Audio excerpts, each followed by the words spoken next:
The Alpha King was never supposed to choose an Omega, especially not her. But when his wolf bowed before the broken girl the pack had already destroyed, the room fell silent. Because everyone there knew one thing. This choice would start a war. Hey, beautiful souls. Welcome back to the channel, or if you're new here, welcome to the pack. I'm so glad you're here with me today. Before we dive into this absolutely soul-wrenching story, do me a quick favor. Drop a comment below and tell me where in the world you're watching from. I love seeing how far our pack reaches. And if you haven't already, smash that subscribe button because trust me, you're going to want to hear how this one ends. This story? It's going to wreck you in the best way possible. Now, let's begin. Liora could smell her own fear. It clung to her skin like smoke, acrid and unmistakable, mixing with the lavender oil she'd scrubbed into her wrists in a desperate attempt to mask what she was. What she'd become. The great hall of the summit grounds stretched before her like a glittering trap, crystal chandeliers cascading light over marble floors, hundreds of wolves in their finest silks and leathers, all of them beautiful, whole, worthy. And then there was her. She stood at the very edge of the hall, pressed against the cold stone wall where the shadows pooled thickest. Her dress was simple, a pale gray that made her look washed out, ghostly. She'd chosen it on purpose. The goal tonight wasn't to be seen. It was to survive until she could leave. I still can't believe they let her come, a voice hissed nearby. Liora didn't flinch. She'd learned not to. Two she-wolves stood barely 10 feet away, their backs to her, but their voices carried. One wore emerald silk that hugged every curve. The other had her blonde hair swept into an intricate braid that probably took hours. They were beautiful, confident. Everything Liora used to be in another life. The council said attendance was mandatory for all unmated wolves, the blonde murmured, though her tone dripped with disdain. Even the broken ones. Mandatory doesn't mean she should actually show her face. The emerald one laughed, sharp and cruel. I mean, look at her. Standing there like a ghost. Her wolf is silent. She doesn't even have a scent anymore. Well, not a real one. Just that wrong smell. Like decay. Leora's hands tightened into fists at her sides, nails biting into her palms. Her wolf, the part of her that should have snarled, should have risen in defense, remained as it always did. Silent. Absent. Gone. Do you think he even remembers her? The blonde asked, her voice dropping to a conspiratorial whisper. Theron? I heard he hasn't spoken her name since the rejection. Why would he? She killed his sister. The words slammed into Leora's chest like claws. Her breath hitched, but she forced herself to remain still. Invisible. She doesn't even remember doing it, the emerald she-wolf continued. That's what makes it worse. The night of the blood moon, Theron's sister dead, and Liora found covered in her blood, unconscious. No memory. No explanation. Just broken. Cursed, the blonde corrected. That's what my mother calls her. A wolf without a wolf. An omega without a purpose. Liora closed her eyes. They weren't wrong. 3 years ago, she had been Theron Ashford's chosen mate, a beta wolf with status, beauty, and a future. Then came the blood moon. Then came the tragedy she still couldn't remember. She'd woken in a pool of blood that wasn't hers, and Theron's sister was dead. The pack had demanded answers she couldn't give. Theron had looked at her with such hatred, such disgust, that it had shattered something inside her she didn't know could break. And then he'd rejected her. In front of the entire pack, he'd severed their bond and called her unworthy. Her wolf had retreated so deep inside her that Liora could no longer feel her presence. The healers said her wolf was still there, barely, but damaged beyond repair. Her scent had changed, soured, becoming something the pack couldn't recognize. Something wrong. The council had reclassified her. Broken Omega. The lowest rank. The weakest designation. A wolf even other Omegas pitted. Why is she even here? The emerald she-wolf muttered. The Alpha King isn't going to look at someone like her. He's been rejecting royalty for years. Daughters of alphas, women with bloodlines that trace back centuries, he's turned them all away. What makes her think? She doesn't, Liora whispered, so quietly even she barely heard it. She wasn't here because she thought she had a chance. She was here because attendance was mandatory, and defying a direct order from the Alpha King was a death sentence. The massive doors at the far end of the hall suddenly boomed shut. The entire room fell silent. Every conversation died mid-sentence. Every laugh choked off. Even the she-wolves who'd been mocking Liora turned toward the dais at the front of the hall, their expressions shifting to something between awe and terror. Because he was coming. Liora felt it before she saw him, a pressure in the air, a weight that made her lungs constrict and her pulse thunder in her ears. Power. Raw, undiluted, crushing power that rolled through the hall like a living thing. The double doors behind the dais opened, and Garrick Stormborn entered. The Alpha King. Liora had never seen him in person before. No one in her pack had. He rarely left the capital, and when he did, it was to end wars, not attend social gatherings. But she'd heard the stories. Everyone had. He was a monster in wolf skin. Ruthless. Untouchable. A king who'd taken the throne at 17 after slaughtering the traitors who'd killed his parents, and who'd spent the last decade crushing any pack that dared challenge his rule. He was also, she realized with a jolt of shock, devastatingly beautiful. Tall, taller than any wolf she'd ever seen, with shoulders broad enough to block out the light. His hair was black as midnight, slightly too long, brushing the collar of the dark shirt he wore. His jaw was sharp, brutal, the kind of face that looked carved from stone. But it was his eyes that stole her breath. Silver. Not gray. Not pale blue. Silver. Like moonlight given form.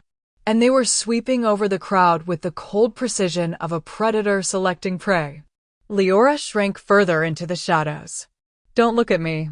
Don't see me. Please, just let this night end. Welcome.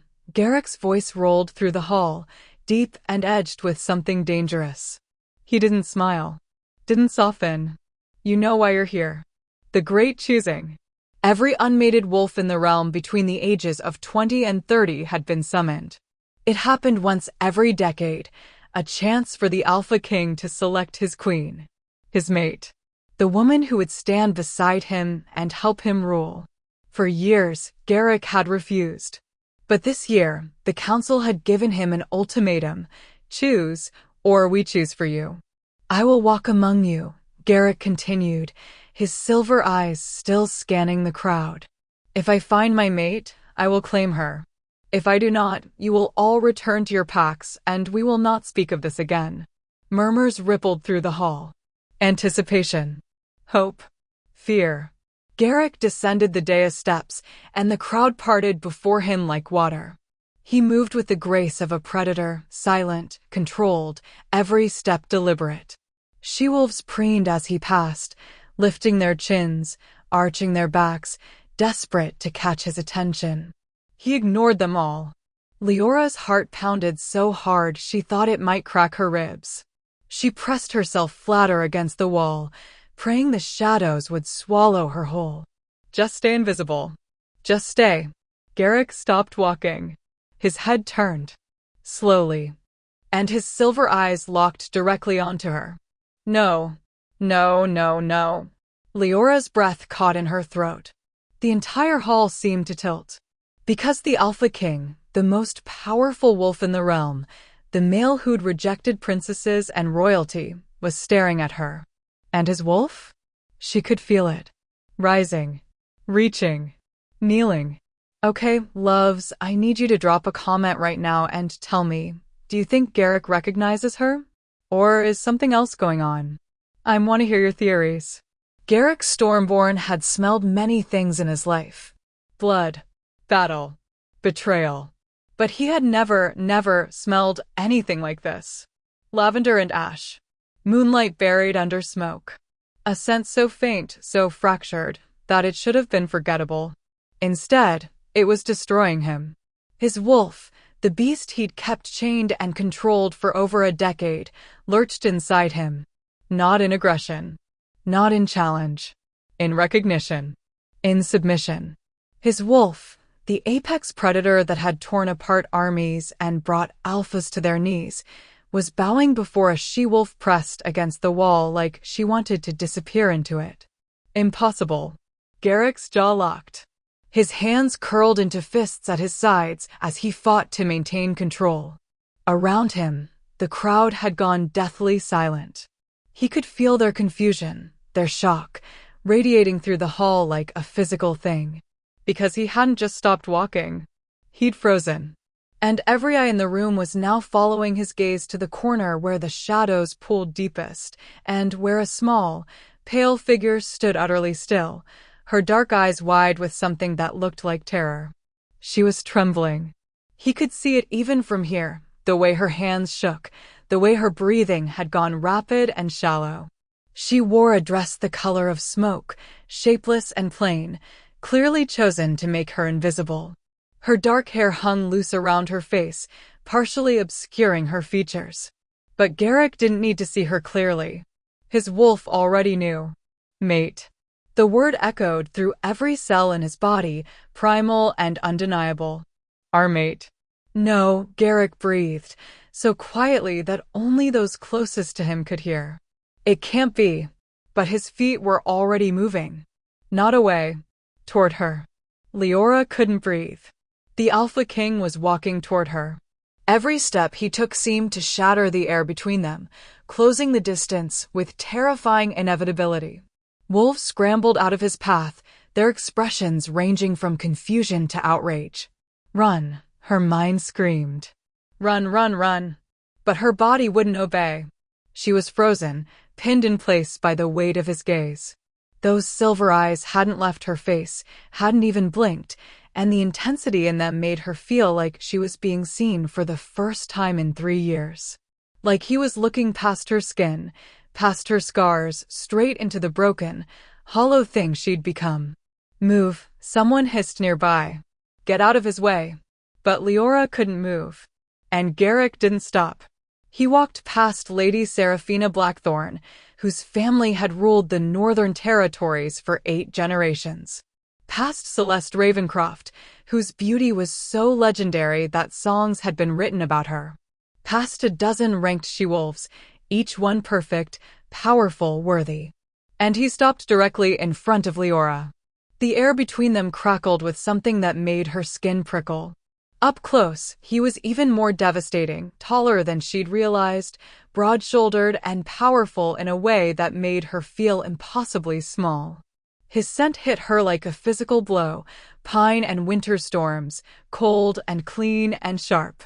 For 3 years, Leora's wolf had been silent. For 3 years, she'd felt nothing but emptiness where her wolf should have been. But now, something stirred. Deep inside her, so faint she almost thought she'd imagined it, her wolf whimpered. Not in fear. In longing.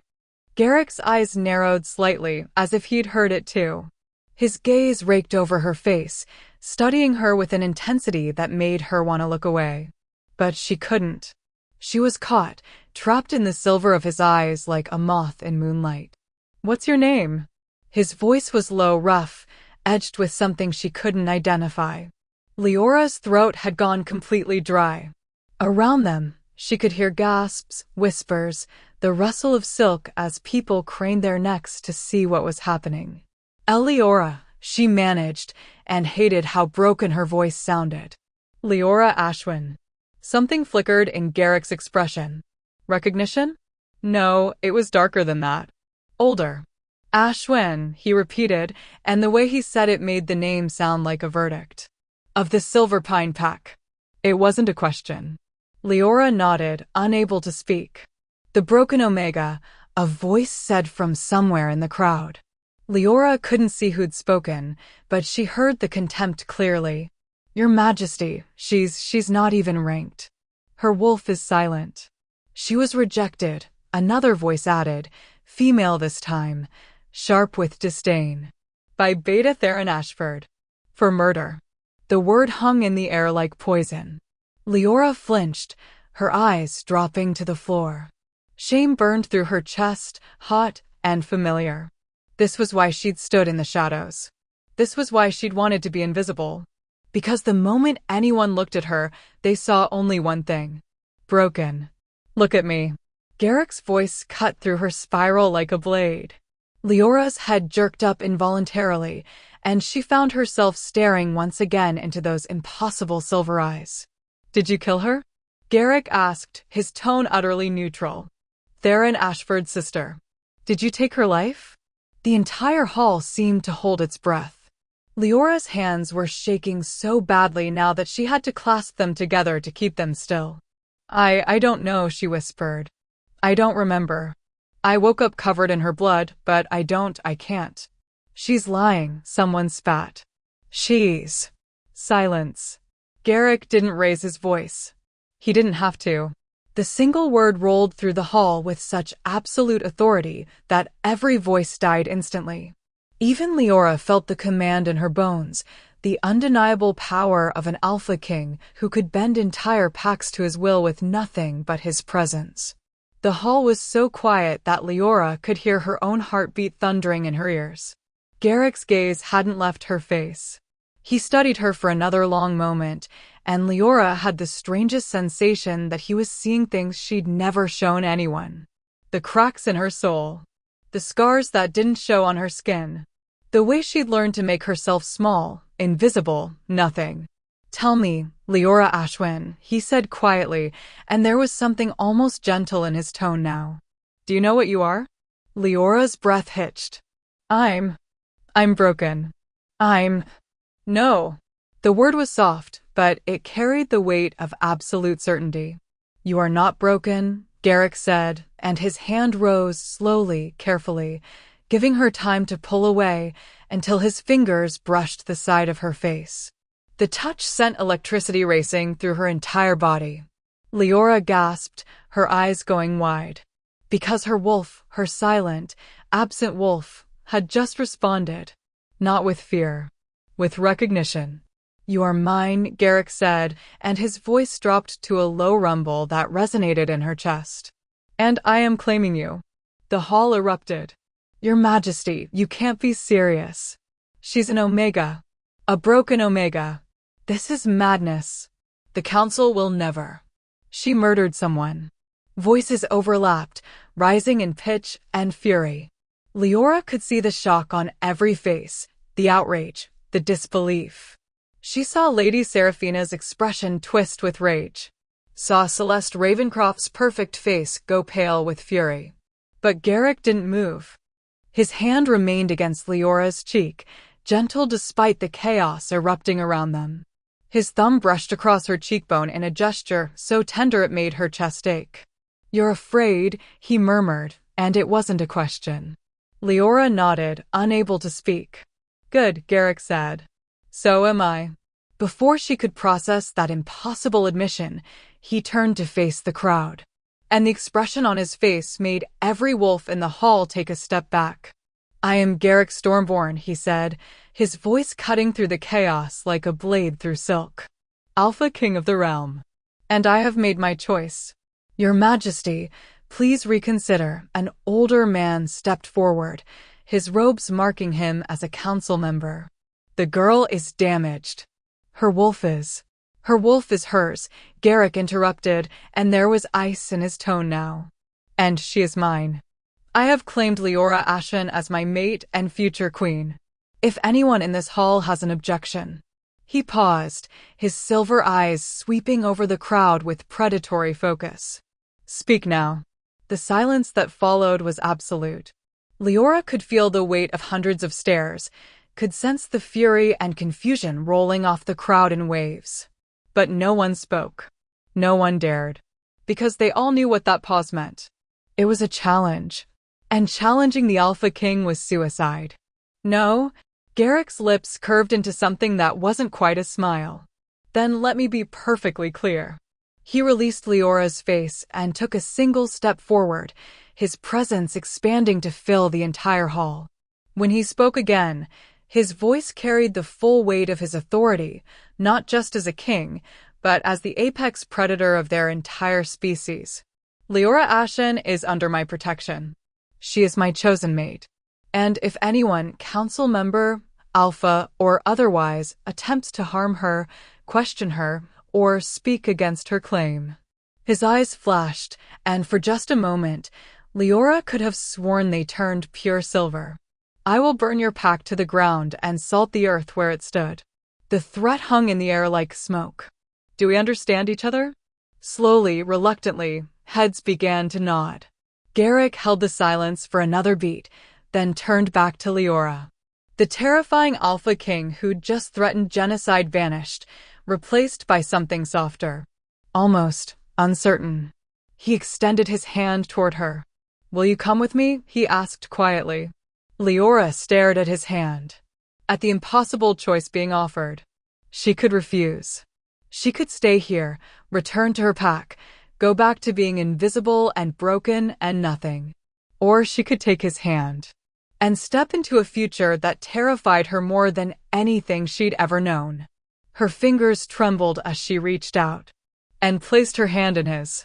Garrick's fingers closed around hers, warm and solid and real. Then let's go, he murmured. Before they remember how to be stupid. He led her through the crowd, which parted before them like water. Liora kept her eyes on the floor, unable to look at the faces around her. But she could feel their stares, hear their whispers. The broken Omega. The Alpha King's mate. This will start a war. As they reached the doors, Garrick paused and glanced back at her. You're shaking, he observed. I'm terrified, Liora admitted. For the first time, something that might have been a smile crossed Garrick's face. Good, he said again. That means you're smart. And then he pulled her through the doors, away from the crowd, away from the stares and whispers and hatred, into a future neither of them could have predicted. Garrick's private wing of the summit grounds was nothing like the opulent hall they'd just left. It was quieter, darker. The corridors were lined with ancient stone instead of marble, and the torches that lit their way cast dancing shadows across the walls. Liora's hand was still clasped in Garrick's, his grip firm but not painful, as if he expected her to bolt at any moment. He wasn't wrong. Every instinct she had was screaming at her to run, to pull away from this impossibly powerful male who'd just claimed her in front of the entire realm. But another part of her, the part where her wolf had stirred for the first time in 3 years, was pulling her toward him with a force she couldn't explain. Where are we going? Liora asked, her voice barely above a whisper. Somewhere we can talk, Garrick replied without looking back. Without an audience. They turned a corner, and he pushed open a heavy wooden door that led into what appeared to be a private study. A fire burned in the hearth, casting warm light across leather furniture and walls lined with books. It should have been comforting. Instead, it felt like a cage. Garrick released her hand as soon as they were inside, and Liora immediately felt the loss of contact like a physical ache. She watched as he moved to the far side of the room, putting distance between them, as if he didn't trust himself to stay close. Sit, he said, gesturing to one of the chairs near the fire. Liora remained standing. Why did you choose me? The question came out sharper than she'd intended, edged with 3 years of pain and confusion. Garrick turned to face her, and in the firelight, his features looked almost harsh. Beautiful, but cruel. Because my wolf recognized you, he said simply. That's not an answer. It's the only answer I have. Garrick's jaw tightened. The moment you lifted your head in that hall, my wolf, he cut himself off, shaking his head. It doesn't matter. What matters is that you're here now and you're safe. Safe? Liora let out a bitter laugh. You just declared me your mate in front of every ranked pack in the realm. You threatened to burn them down if they objected. How is that safe? Because now they can't touch you. The certainty in his voice made her chest tighten. Liora wrapped her arms around herself, suddenly cold despite the fire. You don't know what you've done, she whispered. You don't know what I am. Her voice broke. They're right. I'm broken. My wolf is silent. I can't even remember what happened the night Theron's sister died, but I woke up covered in her blood. Do you believe you killed her? The question was quiet, but it landed like a blow. Leora's throat constricted. I don't know. That's not what I asked. She looked up at him, meeting those impossible silver eyes. No, she admitted, the words scraping out of her. No, I don't believe I killed her. But I don't have any other explanation, and the entire pack. The pack is wrong. Garrick said it with such absolute conviction that Liora felt something crack inside her chest. How can you possibly know that? She demanded. You don't know me. You don't know anything about. I know your scent is wrong, Garrick interrupted, taking a step toward her. I know your wolf shouldn't be silent. And I know that when I touched you, something in you responded. Leora's breath caught. She couldn't deny it. That moment in the hall when his fingers had brushed her cheek, her wolf had stirred. Actually stirred. After 3 years of nothing but emptiness. What does that mean? She whispered. It means, Garrick started, then stopped abruptly. His expression shifted, became guarded. It means we have time to figure this out. He was hiding something. Liora could see it in the way his shoulders tensed, in the way he wouldn't quite meet her eyes. But before she could press him, the door to the study burst open. A man strode in tall, broad-shouldered, with dark hair and eyes that flashed with barely contained fury. He wore the insignia of the royal guard on his chest. Are you out of your mind? The man snarled, slamming the door behind him. Good evening to you too, Roman, Garrick said dryly.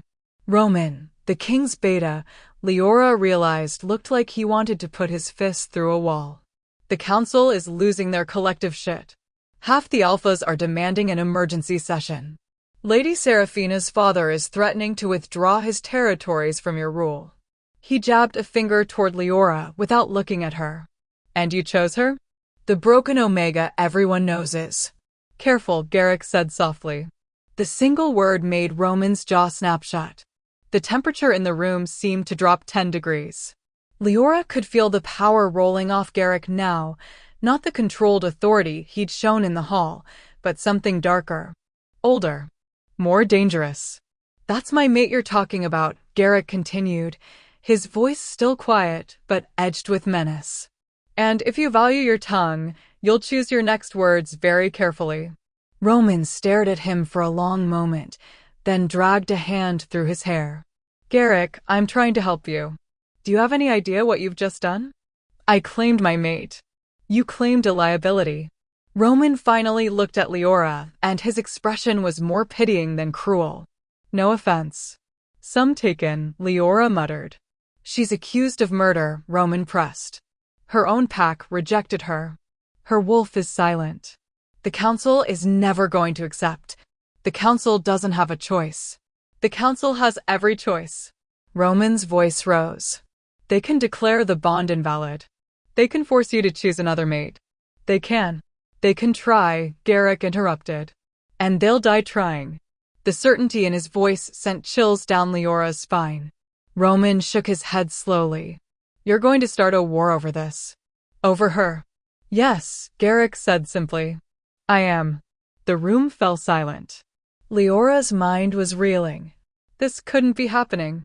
This powerful, terrifying Alpha King couldn't actually be willing to risk everything, his throne, his alliances, his entire realm, for a broken Omega he'd met less than an hour ago. It was insane. It was impossible. Why? The word burst out of her before she could stop it. Why would you do that? You don't even know me. Garrick turned to look at her, and the expression on his face made her breath catch. Because I've been waiting for you my entire life, he said quietly. And now that I've found you, I'm not letting you go. Not for the council. Not for the packs. His silver eyes blazed.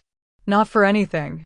Before Liora could respond, another sound cut through the tension, a sharp, rhythmic knock on the door. Roman moved to answer it, and a young woman in servant's clothes entered, her face pale. Your Majesty, she said, her voice shaking slightly. There's someone here demanding to see you. He says it's urgent. Tell them I'm busy, Garrick said without looking away from Liora. He says his name is Theron Ashford, the servant continued. And he's demanding the return of his property. The air in the room turned to ice. Liora felt the blood drain from her face. No. No, please. His what? Garrick's voice was deceptively soft. The servant swallowed hard. He says the Omega you claimed still bears the remnants of their rejected bond. He says she belongs to his pack, and that you have no right to. Send him in. Garrick, Roman started. Now. The servant fled. Liora was shaking so badly she had to grab the back of a chair to stay upright. She hadn't seen Theron since the rejection. Hadn't heard his voice in 3 years. The thought of facing him now, here, with Garrick. Breathe, Garrick murmured, suddenly at her side. His hand came to rest on the small of her back, steadying her. He can't hurt you. I won't let him. You don't understand, Liora whispered. He hates me. He blames me for his sister's death. If he's here. The door opened, and Theron Ashford walked in. He looked exactly as Liora remembered, tall and handsome, with golden hair and the confident bearing of a beta wolf. But there was something harder in his face now, something cruel in the set of his mouth. His eyes found Liora immediately, and the hatred in them made her want to disappear. So it's true, Theron said, his voice dripping with disgust. The Alpha King has claimed my pack's trash. Garrick moved so fast that Liora didn't even see him. One moment he was beside her, the next he had Theron slammed against the wall, his forearm pressed against the other man's throat. I'm going to give you one chance to rephrase that, Garrick said quietly. Theron's eyes bulged, but he managed to choke out, she's a murderer. She's mine. Garrick's voice dropped to a growl that raised every hair on Leora's arms. And you rejected her.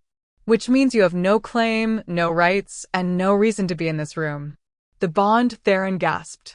Remnants, still there. Then I'll sever them myself.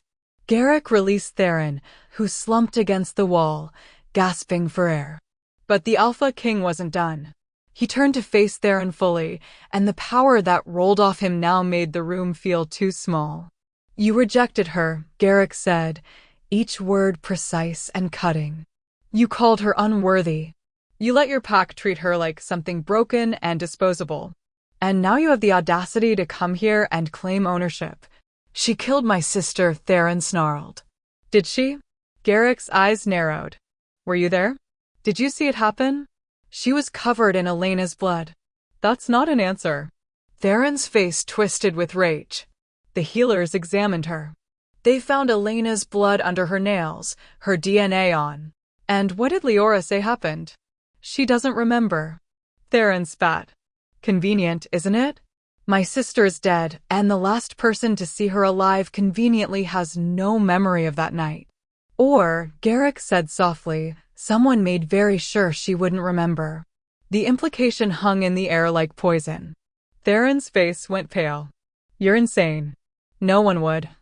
Get out. The command cracked through the room like a whip. Theron flinched, and even Roman took an involuntary step back. The next time I see you, Garrick continued, his voice dropping to something that barely sounded human, it will be because I've decided your pack no longer deserves to exist. Leave. For a moment, Liora thought Theron would argue. But whatever he saw in Garrick's face made him think better of it. He shot one last hate-filled look at Liora, then turned and stalked out of the room. The door slammed behind him. Leora's legs gave out. She would have hit the floor if Garrick hadn't caught her, his arms wrapping around her waist and pulling her against his chest.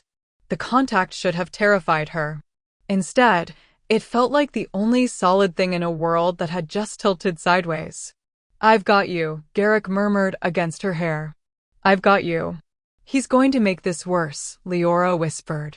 He's going to tell everyone that you're protecting a murderer. That you chose a broken Omega over the good of the realm. The council will use this against you. They'll. Let them try. Garrick pulled back just enough to cup her face in his hands, forcing her to look at him. Listen to me very carefully, Liora, he said, his silver eyes burning into hers. I don't care what the council says. I don't care what Theron claims. And I don't care if every alpha in the realm lines up to object. His thumbs brushed across her cheekbones, the gesture impossibly gentle. You are my mate. And I protect what's mine.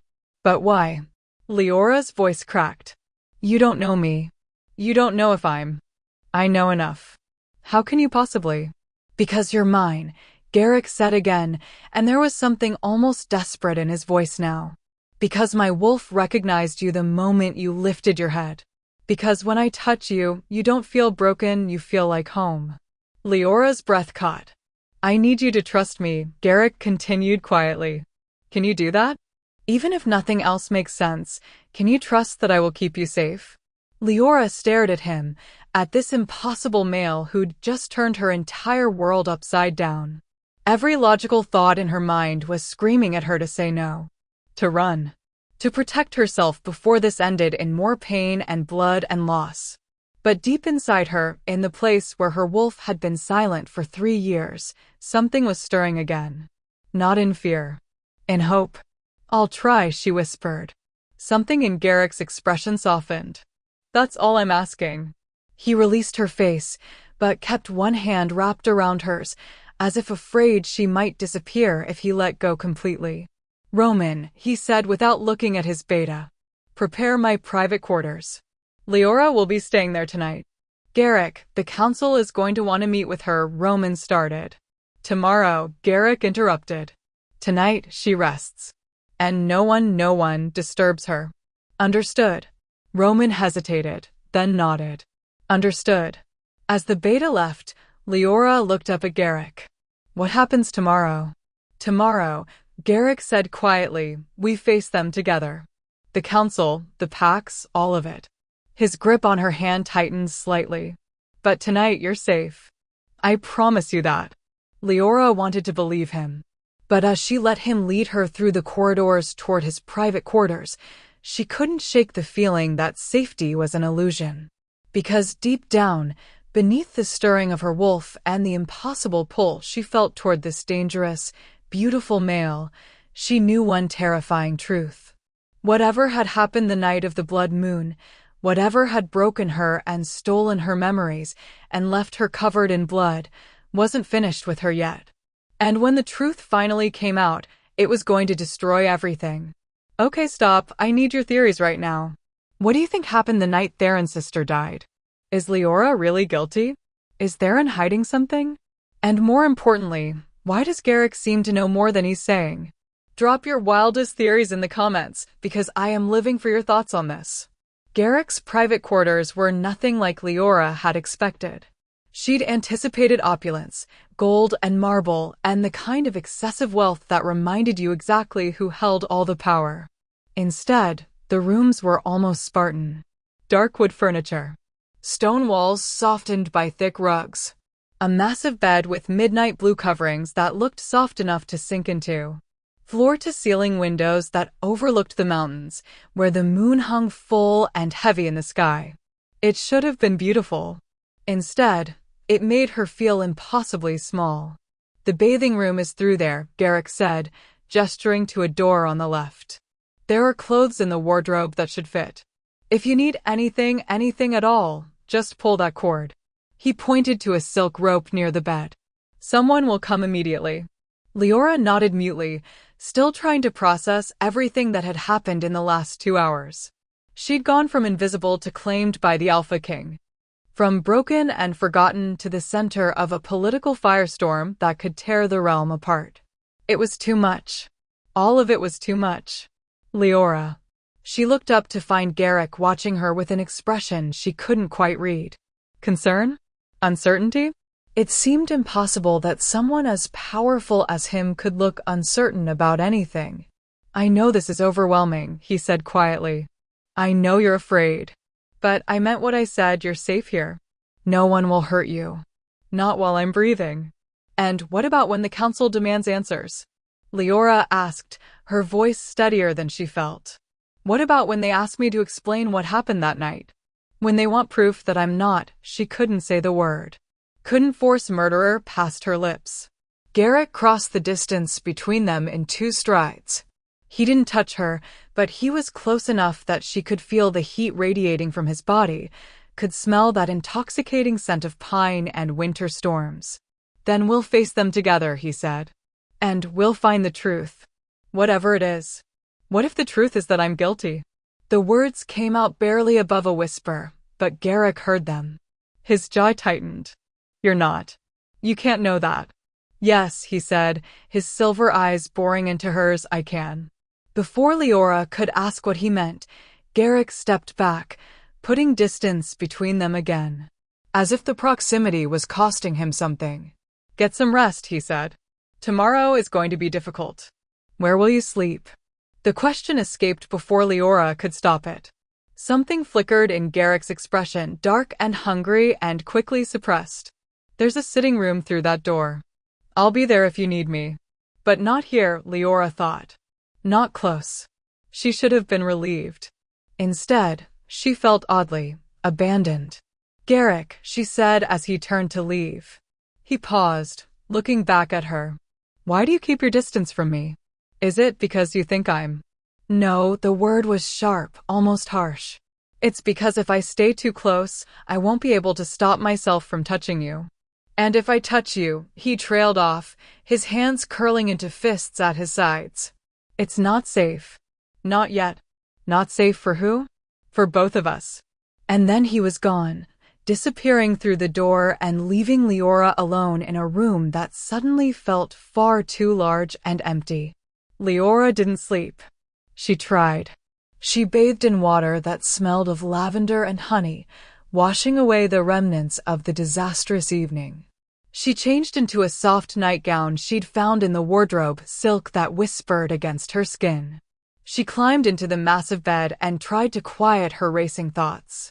But every time she closed her eyes, she saw Theron's face twisted with hatred.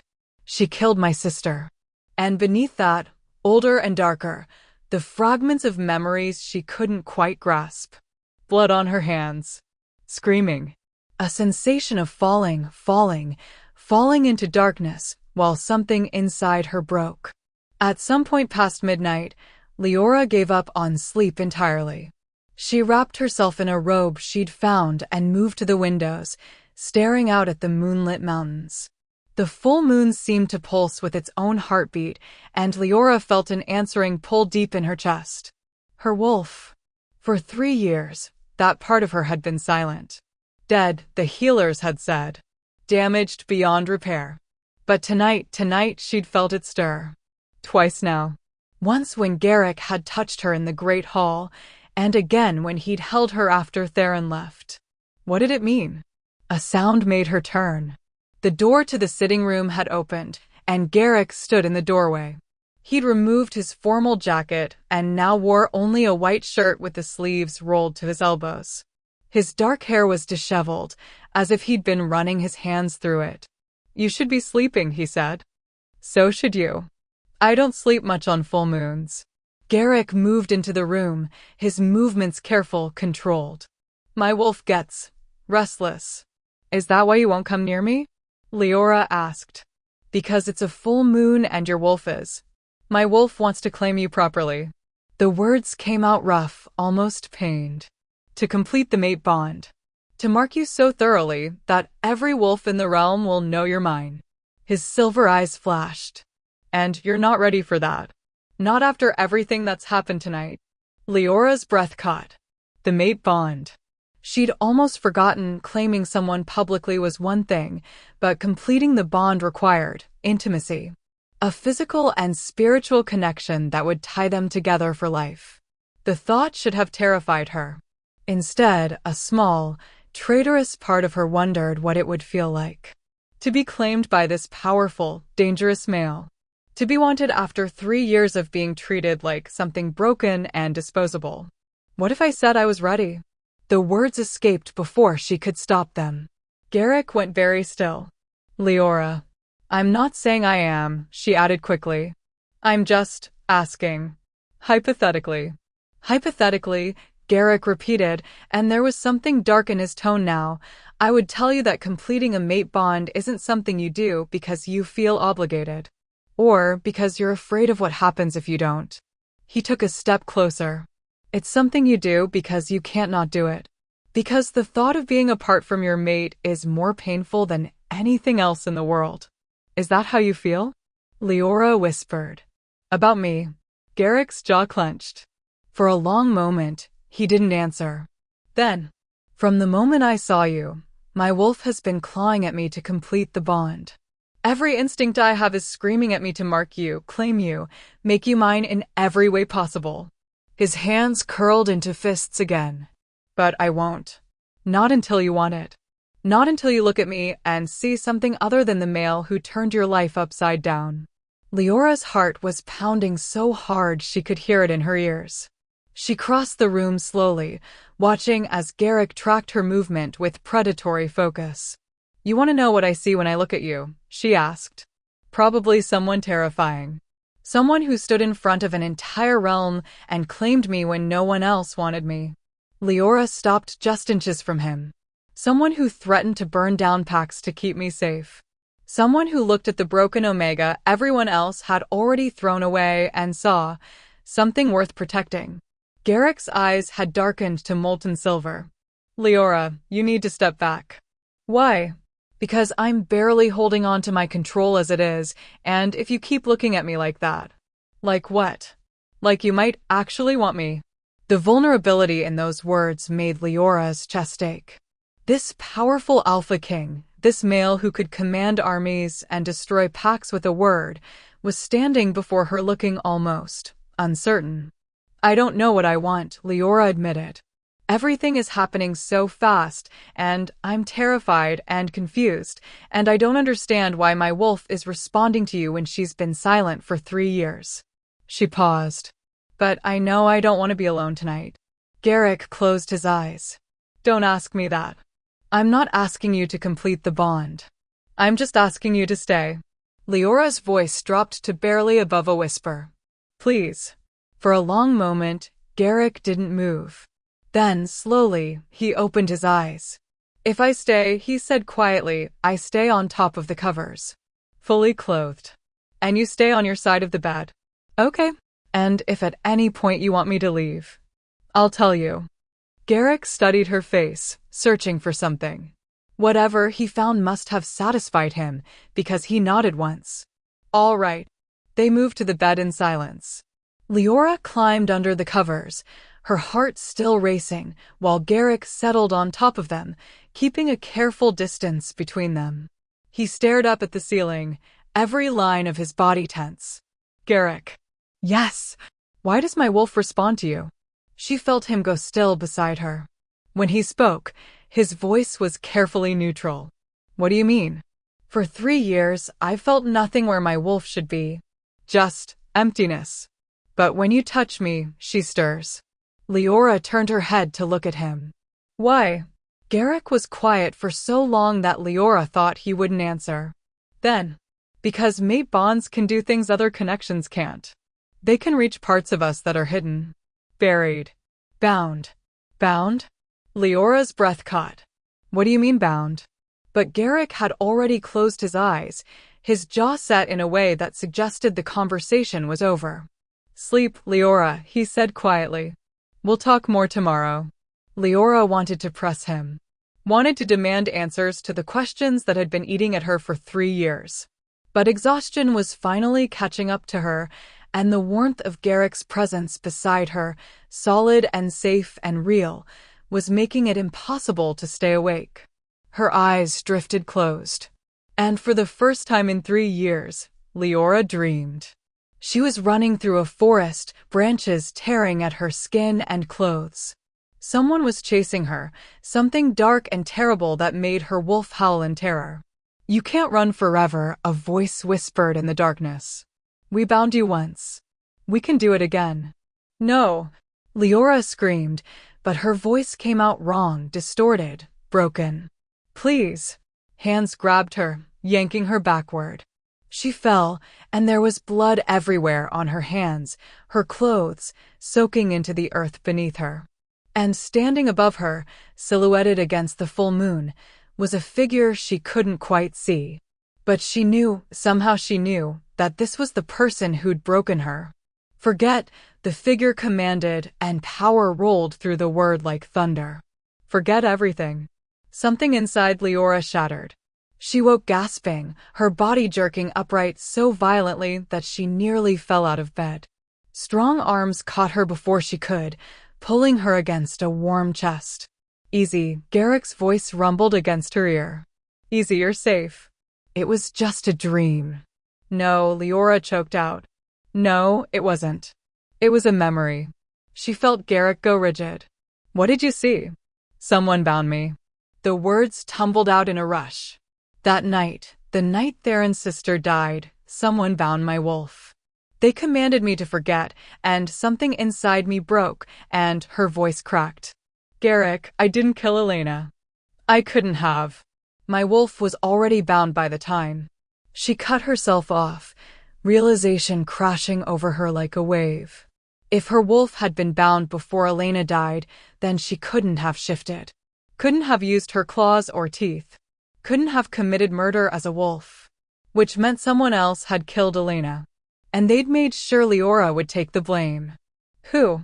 Liora whispered, looking up at Garrick with wide eyes. "Who would do that to me? And why?" Garrick's expression was grim. "That," he said quietly, "is what we're going to find out." Before Liora could respond, a sharp knock echoed through the room. Garrick released her immediately, moving to the door with predatory grace. "What?" he snapped.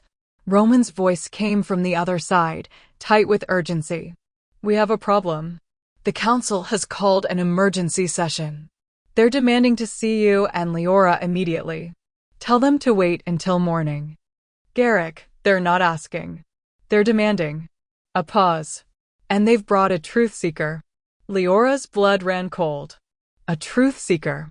A rare type of wolf with the ability to compel absolute honesty from anyone they questioned. If the council had brought one, they weren't here to listen. They were here to prove she was guilty. And then they'd use that proof to force Garrick to reject her. Garrick's hands clenched into fists. "How long do we have?" "They're already waiting in the judgment hall," Roman said. "And Garrick?" "They brought Theron with them. As a witness." The room seemed to tilt. Liora looked at Garrick, at this male who'd promised to keep her safe, and saw her own fear reflected in his silver eyes. "What do we do?" she whispered. Garrick's jaw set with determination. He crossed the room and took her hands in his grip firm and steady. "We face them," he said. "Together. And we make them see the truth, all of it." His eyes blazed. "But Liora, I need you to trust me. No matter what they say, no matter what they try to make you believe, trust that I won't let them take you from me. Even if the truth seeker proves I'm guilty, you're not guilty." Garrick's voice was absolute. "And by the time this night is over, everyone in that hall is going to know it." He pulled her to her feet, and Liora felt her wolf stir again, stronger this time, as if responding to his certainty. "How can you be so sure?" she asked. Garrick's expression shifted into something almost feral. "Because I know what they did to you," he said quietly. "I know who ordered it. And I know why." His eyes met hers. "But before I can prove it, I need you to be brave one more time. Can you do that for me?" Liora's hands were shaking, but she nodded. "Good." Garrick released one of her hands, but kept the other clasped firmly in his. "Then let's go remind the council exactly who they're dealing with." As they moved toward the door, Liora couldn't shake the feeling that everything was about to change. That whatever truth came out in that judgment hall, it would shatter everything she thought she knew about herself, about her past, and about the male whose hand she was holding like a lifeline. Liora couldn't move, couldn't breathe, couldn't process what Garrick had just said. 7 years. 7 years of her life, of their life together, erased. Stolen. Made to disappear as if they'd never existed. "No," she whispered, shaking her head. "No, that's not, I would remember. I would know if I'd." "They didn't just erase the memories," Garrick said, his voice raw with pain. "They rewrote them. Made you believe you'd spent those years living a normal life in your pack. Training. Growing. Preparing to meet Theron." His hands were trembling now. But that's not what happened. What really happened was... Stop. Liora took a step back, her newly awakened wolf howling in confusion and rage. Just stop. I can't, this is too much. All of it is too much. Liora. You knew. Her voice cracked. This entire time, you knew we had a history, and you didn't tell me. You let me believe. She pressed her hands to her temples, trying to make sense of the chaos in her mind. Why didn't you tell me the truth from the beginning? Because I couldn't. Garrick's composure finally shattered. Do you think I wanted to keep this from you? Do you think it didn't destroy me watching you look at me like a stranger? He took a step toward her, then stopped himself. The binding they placed on you wasn't just about your wolf. It was about us. If I'd told you the truth too soon, before the binding was broken, it would have killed you. How convenient, Liora said, and she hated the bitterness in her own voice. It's not convenient, it's true. Garrick ran a hand through his hair, desperation clear on his face. The binding was designed to protect itself. If you'd tried to remember me, tried to access those memories, the backlash would have stopped your heart. His voice dropped to barely above a whisper. I've spent 3 years searching for a way to break the binding without killing you. 3 years of watching you suffer from a distance, unable to help, unable to. 3 years. Leora's eyes widened. You knew where I was for 3 years, and you never. I couldn't approach you. Garrick's voice rose. Every wolf in the realm was watching me. The council was waiting for me to make a move so they could finish what they started. If I'd gone to you, if I'd tried to help you, they would have killed us both. So instead you waited, Liora said coldly. You waited until the perfect moment to swoop in and play the hero. To claim me in front of everyone and... I waited, Garrick interrupted, his voice breaking, because I would rather spend 1,000 years watching you from the shadows than risk losing you forever. The words hung in the air between them. Liora felt tears burning behind her eyes, but she refused to let them fall. I don't even know who I'm supposed to be anymore. Am I the broken Omega who killed someone? Am I the Luna Queen the council tried to destroy? Or am I someone else entirely, someone I can't even remember? You're all of them, Celeste said quietly. The truth seeker had remained silent during their exchange, but now she stepped forward. And you're none of them. The person you were 7 years ago is gone. The person you became under the binding is fading. Who you choose to be now, that's entirely up to you. That's not helpful, Liora said. Truth rarely is, Celeste replied. Her wide eyes found Leora's face. But here's another truth. The bond between you and the Alpha King isn't just destiny. It's not just fate. It's choice. 7 years ago, you chose him. And he chose you. The council tried to destroy that choice, but they couldn't. Because real love, true mate bonds can't be erased. They can only be buried. And what if I don't want it? Leora's voice came out barely above a whisper. What if I don't want a bond one can't remember? A love I have no connection to?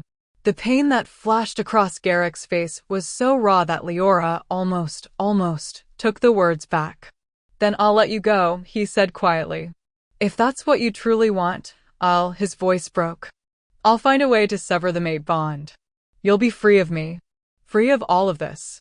Garrick, Roman stepped forward, alarm clear on his face. You can't be serious. Severing a true mate bond will kill me, Garrick finished. I know. His silver eyes never left Leora's face. But I survived losing her once. If she asks me to, I'll do it again. Even if it means I don't survive this time. The room had gone deathly silent. Liora stared at this male, this impossible, infuriating, self-sacrificing male, who was offering to die rather than force her into a bond she didn't want. And something inside her screamed. Not in fear. In rage. You're an idiot, she said, her voice shaking. An absolute, self-sacrificing idiot. Garrick blinked. I what? You think I want you to die for me? Liora demanded. You think that's what I need right now? More guilt? More loss? More. She cut herself off, pressing her hands to her face. I'm angry at you. I'm furious that you kept this from me. But I don't want you dead. Then what do you want? Garrick asked softly. Liora lowered her hands to look at him. I want the truth. All of it. No more secrets. No more holding back to protect me. Her voice hardened. Tell me what happened 7 years ago. Tell me how we met. Tell me everything. Garrick was silent for a long moment. Then he nodded slowly. All right, he said. But not here. Not in front of, he gestured to the council members still kneeling around them. This conversation needs to be private. No, the word came out sharper than Liora intended. No more privacy. No more shadows. If we're going to do this, if I'm going to even consider trying to remember, then everyone needs to hear it. The council. The packs. All of them need to know exactly what they took from us. A muscle in Garrick's jaw twitched. But after a moment, he inclined his head. As you wish. He turned to face the assembled council members, and when he spoke, his voice carried the full weight of his authority. 7 years ago, he began, I attended a summit in the Northern Territories. I was young, barely 21, and newly crowned after my parents' assassination. The council wanted me to choose a mate from among the ranked families. To form alliances. To secure my position. Liora listened, her newly awakened wolf unnaturally still inside her. But I'd already rejected every potential mate they'd presented, Garrick continued. Because my wolf knew they weren't right. Knew we were waiting for someone else. He paused. And then I met her. A young woman from the Silver Pine Pack who'd come to the summit with her father. She was 20 years old. Beautiful. Smart. And completely unimpressed by me. Despite everything, Liora felt her lips twitch. Unimpressed? Completely, Garrick said, and something that might have been a smile ghosted across his face. You told me I was arrogant. Self-important. And that I needed to stop strutting around like I owned the world. I said that. Liora couldn't quite imagine herself being that bold. But then again, she couldn't imagine a lot of things right now. You did. And my wolf fell in love with you on the spot. Garrick's expression softened. We spent 3 days at that summit just talking. You told me about your mother, how she died when you were young and how your father had raised you alone. You told me about your dreams of becoming a healer. About how you didn't want to be defined by your rank or your bloodline. He paused. And I told you things I'd never told anyone. About the nightmares I had after my parents died. About the weight of the crown. About how terrified I was that I'd fail everyone who depended on me. Leora's chest felt tight. She tried to picture it, tried to imagine herself young and fearless, talking to the Alpha King like he was just another person. But the memories wouldn't come. By the end of the summit, Garrick continued, we both knew. The mate bond was there, unmistakable and undeniable. So I claimed you. Right there in front of everyone, I claimed you as my mate and future queen. Let me guess, Liora said bitterly. The council objected. Not at first, Garrick said. At first, they seemed pleased. A match between the Alpha King and the daughter of a respected beta was politically sound. They gave us their blessing. His jaw tightened. What they didn't know, what I didn't know, was what you really were. A Luna Queen candidate, Liora whispered. Yes, but that information was hidden. Your mother had made sure of it before she died, had bound your power so deep that even you didn't know it existed. Garrick's hands clenched into fists. For 4 years, we were happy. We lived in the capital. You trained as a healer. We were planning our formal bonding ceremony. His voice cracked. And then you got sick. Leora's breath caught. Sick. Your wolf started to emerge, Celeste interjected quietly. The binding your mother had placed was meant to last only until you were mature enough to control the power safely. But when it began to break, when your true nature started to surface, the council panicked, Garrick finished. They realized what you were. Realized that my mate wasn't just some beta's daughter, but a Luna Queen with enough power to challenge their authority. His silver eyes blazed with old fury. So they acted. They convinced me that you needed specialized healing, that there was a sickness in your wolf that required isolation and intensive treatment. They took you away and his voice broke. I let them. I trusted them because I thought they were trying to help you. But they weren't, Liora said, the pieces clicking into place with horrible clarity. No, they were performing the binding ritual, breaking your connection to your wolf, erasing your memories of me, rewriting your entire past. Garrick's face was twisted with anguish. By the time I realized what they'd done, it was too late. You were gone, sent back to your pack with no memory of me, no memory of our years together, nothing but a carefully constructed false history that made you believe you'd never left home. And you couldn't go after her, Roman said quietly. Because the council threatened to kill her if I tried, Garrick finished. They showed me the binding they'd placed on her heart, one that would stop beating the moment I came near her. He looked at Liora, and the pain in his eyes was bottomless. So I stayed away. I let you believe I'd never existed. I let you meet Theron, watched you build a life with him, and I did nothing because the alternative was your death. Liora felt like her chest was being crushed. And then Elena died. And then Elena died, Garrick repeated. The council's second attempt to neutralize you. When suppressing your power wasn't enough, they tried to sever your connection to your wolf permanently. But you fought back, your power broke through despite the binding, and Elena was killed in the backlash. His expression hardened. And suddenly, you were vulnerable. Rejected by Theron. Cast out by your pack. Alone. Which gave you the opportunity to finally break the binding without killing you, Garrick said. The council thought they'd won. Thought they'd broken you so completely that you'd never be a threat again. They stopped watching so carefully. His eyes blazed. That's when I started planning. I had Celeste brought in secretly to study the binding. I gathered allies among the packs who were tired of the council's corruption. And I waited for the perfect moment to strike. The great choosing, Liora realized. The great choosing, Garrick confirmed. I knew if I claimed you publicly, if I made you my mate in front of the entire realm, the council wouldn't be able to kill you without starting a war. And once the claim was made, I could begin breaking the binding without them being able to stop me. Except they tried anyway, Roman muttered. Bringing in a truth seeker. Forcing this trial. They played right into our hands, Garrick said with grim satisfaction. They gave us the perfect opportunity to expose their crimes and break the binding in front of witnesses who couldn't be silenced.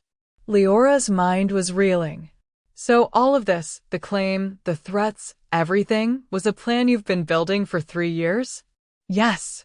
And you were just going to, what? Break the binding and hope I'd remember loving you. No, Garrick said quietly.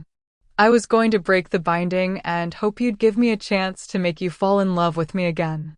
His voice dropped. Because I know you don't remember. I know those 4 years mean nothing to you now. But Liora, he took a step toward her. I remember enough for both of us. And I swear to you, if you give me time, I will make you feel even a fraction of what we had before. Liora wanted to scream.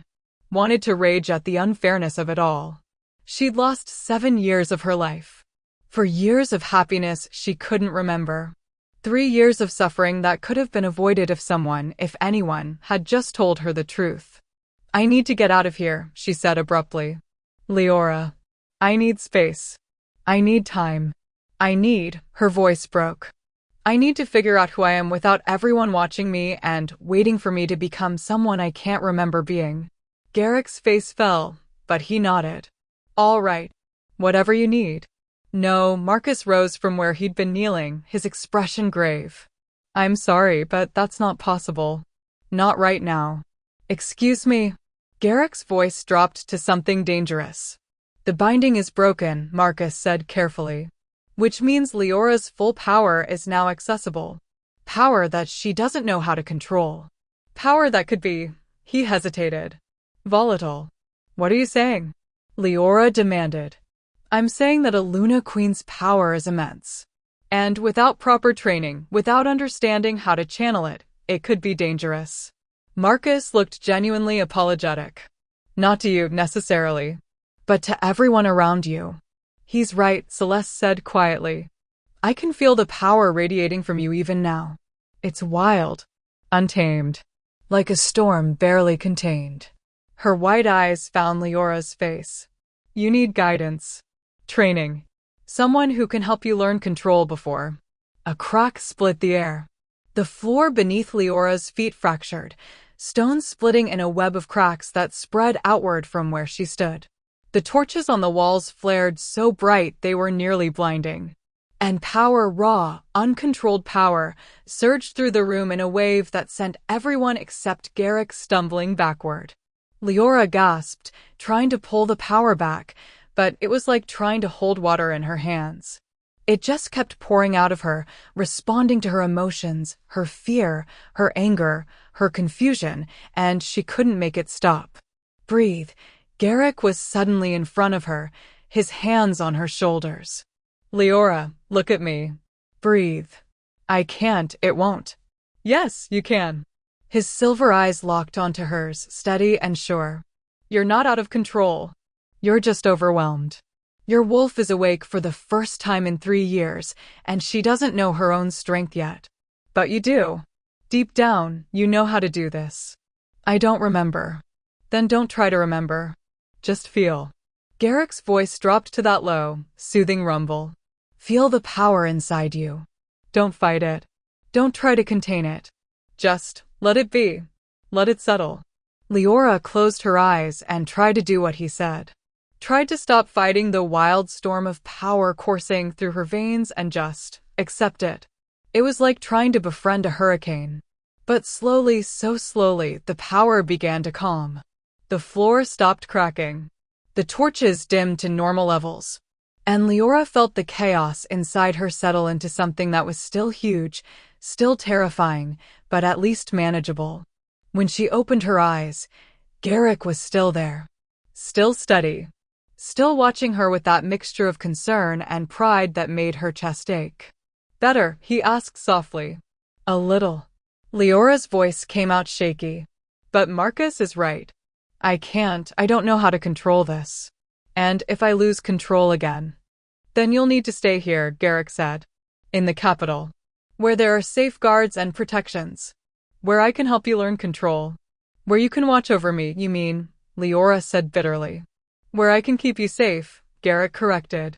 From yourself and from anyone who might try to use your current vulnerability against you. Liora wanted to argue. Wanted to insist she didn't need protection or help or anything from anyone. But another crack split the floor beneath her feet, and she had to accept the truth. She was dangerous right now. And until she learned control, she was as much a threat to herself as anyone else. Fine, she said, hating the defeat in her own voice. I'll stay. But she looked at Garrick. I need space. From you. From whatever we were. I can't process all of this with you hovering over me expecting me to remember something I can't. The pain on Garrick's face was visceral. But he nodded. I'll have quarters prepared for you, he said quietly. Separate from mine. You'll have privacy. Guards to ensure your safety, but they'll stay outside. And his voice roughened. I'll stay away unless you ask for me. Thank you. It was inadequate. Everything about this situation was inadequate. But it was all Liora had to offer. As Garrick turned to give orders to Roman, Celeste moved to Leora's side. A word of advice, the truth seeker said quietly. The memories you've lost, they're not gone. They're just buried. And the more time you spend with the Alpha King, the more they'll begin to surface. Is that supposed to make me feel better? Liora asked. No, Celeste said. It's supposed to prepare you. Because when those memories return, they won't come back gently. They'll come back all at once, 4 years of love and loss and pain hitting you like a tidal wave. And you need to be ready for that. Leora's blood ran cold. How do I prepare for something like that? Celeste's white eyes seemed to see straight through her. You don't. You just survive it. She paused. And you decide whether what you had before is worth fighting for now. Before Liora could respond, Roman appeared at her elbow. Your quarters are ready, he said, his tone carefully neutral. If you'll follow me? Liora glanced back at Garrick one last time. He was standing with his back to her, shoulders tense, radiating a misery so profound it made her wolf whine in distress. She'd hurt him by asking for space, but she'd hurt herself more by staying. So Liora turned away from the male who claimed to have loved her for 7 years, the male she couldn't remember, and followed Roman into the darkness, not knowing that by morning, everything would change again. And the real nightmare was just beginning. I am emotionally compromised right now. They had 4 years together. 4 years of happiness that was stolen from them. And now Liora can't even remember, and Garrick is breaking apart, and I can't. Drop a comment and tell me, do you think Leora's memories will come back? Should she give Garrick a chance even though she doesn't remember their past? And what do you think is coming next? Leora's new quarters were beautiful, and she hated them. They were smaller than Garrick's rooms, but still luxurious. A bedroom with a 4-poster bed draped in silver silk, a sitting area with plush chairs arranged before a fireplace, windows that overlooked the eastern gardens where dawn was just beginning to break. It should have been comforting. Instead, it felt like a prison. Liora stood at the window, watching the sky lighten from black to deep purple to soft pink. She hadn't slept. Couldn't sleep. Every time she closed her eyes, she felt the wild power stirring inside her, threatening to break free again. And beneath that, worse, flickers of something that might have been memories. A laugh she didn't recognize as her own. Strong hands pulling her close. Silver eyes looking at her with such tenderness it made her chest ache. I love you, a voice whispered in her mind, deep and rough and achingly familiar. I will always love you, no matter what happens, no matter what they do to us. Liora pressed her forehead against the cool glass, willing the images away. They weren't real memories. They couldn't be. They were just her mind trying to fill in the gaps Garrick had created with his story. Weren't they? A soft knock made her turn. Come in, she called, expecting one of the servants. But it was Celeste who entered, her white eyes somehow finding Liora despite their blindness. You should be resting, the truth seeker said. I can't. Liora wrapped her arms around herself. Every time I try, I see things. Feel things. I don't know if they're real or if my mind is just. They're real, Celeste interrupted gently. She moved to stand beside Liora at the window. The binding is broken, which means the memories it suppressed are beginning to surface. What you're experiencing are fragments, pieces of your past trying to reassemble themselves. It hurts, Liora whispered. Why does it hurt? Because you're not just remembering what you lost, Celeste said. You're feeling what you lost. For years of love and joy and connection, all of it hitting you at once while you're still processing the trauma of the binding and everything that came after. She paused. It's overwhelming. But it's also necessary. I don't want it to be necessary, Liora said. I don't want to remember loving someone I don't know. I don't want to feel grief for a relationship I can't, her voice broke. This isn't fair. None of this is fair. No, Celeste agreed. It isn't. They stood in silence for a moment, watching the sun continue its slow rise. Can I tell you something? Celeste said finally. Something I saw when I looked into your truth? Liora nodded, not trusting her voice. I saw the moment you met him, Celeste said softly. 7 years ago, at that summit. You were standing in a garden, and he approached you with this arrogant confidence that you found instantly annoying. A small smile crossed her face. You told him he looked like he'd swallowed a lemon. And he laughed, actually laughed, and told you that you were the first person in months who'd spoken to him like he was just a man instead of a king. Despite everything, Liora felt her lips twitch. That sounds like something I might say. It was the beginning, Celeste continued. And what came after, the 4 years you spent together, they were extraordinary. I've seen thousands of bonds in my lifetime, but yours, she trailed off. Yours was special. The kind of connection people spend lifetimes searching for. The kind that only comes once. Then why can't I remember it? Leora's voice cracked. If it was so special, so important, Why can't I feel even a fraction of what you're describing? Because the council didn't just erase memories, Celeste said. They severed the emotional connections tied to those memories. Made it so even if the memories returned, the feelings would be gone.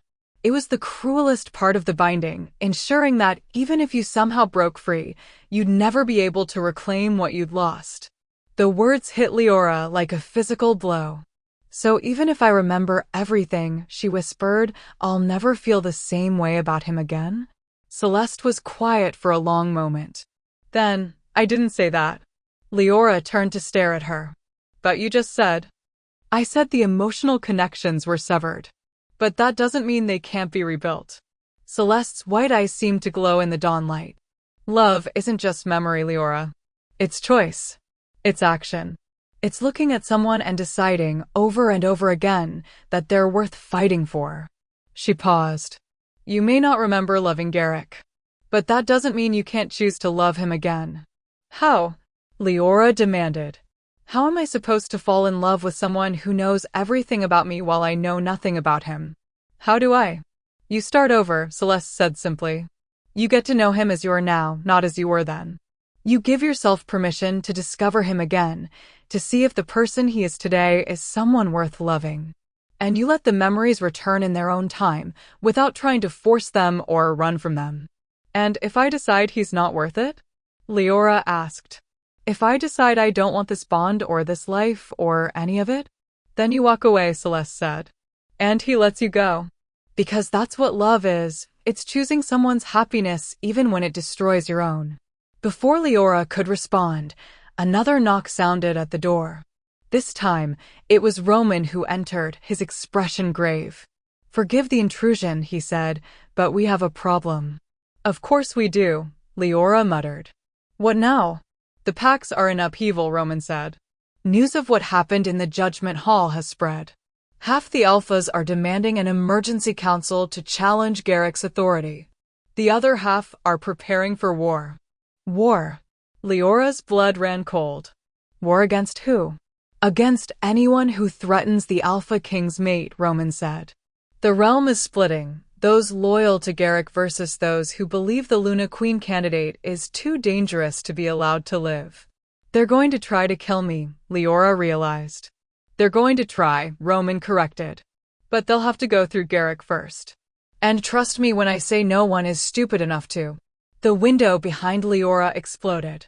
Glass shattered inward as a dark shape hurtled through, landing in a crouch between Liora and the others.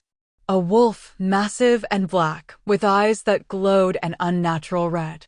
Not a natural wolf. An assassin. Roman was moving instantly, shifting into his own wolf form and lunging at the intruder.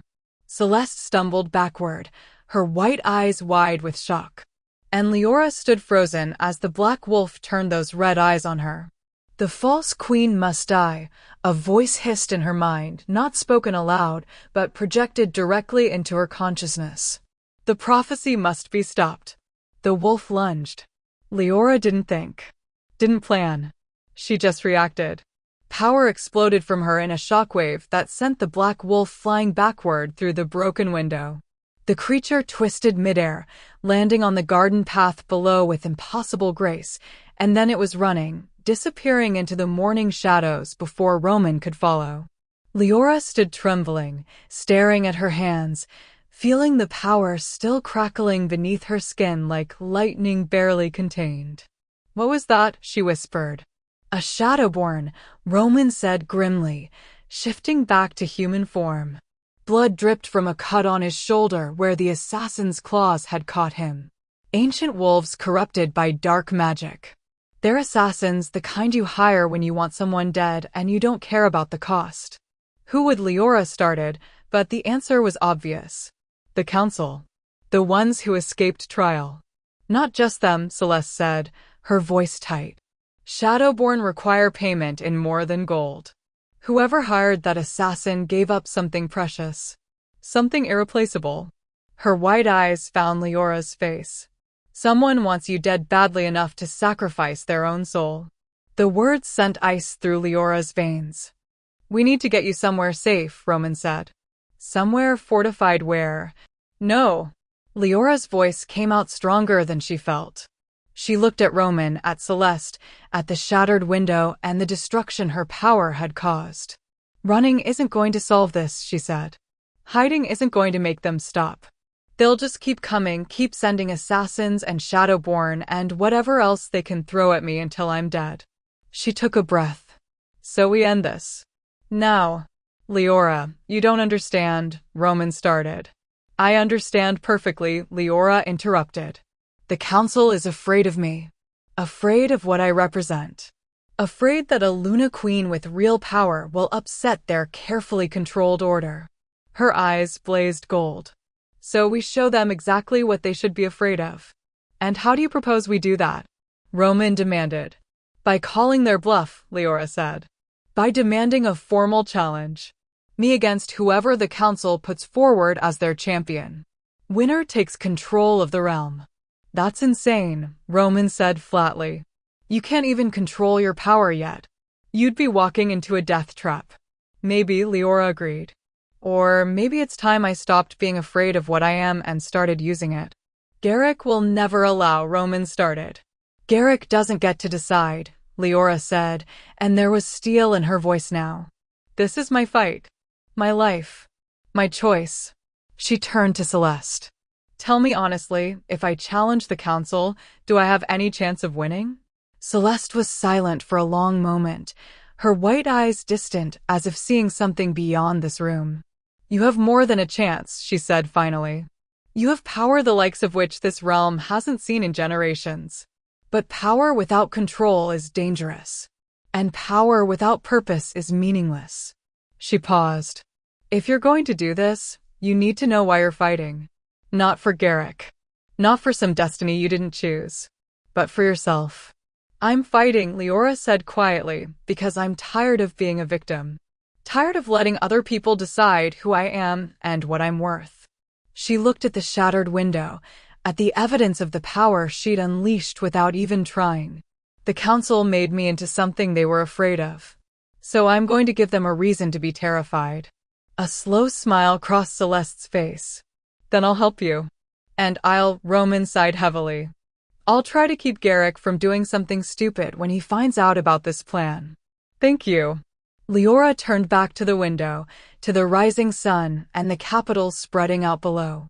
Somewhere out there, the council was plotting her death.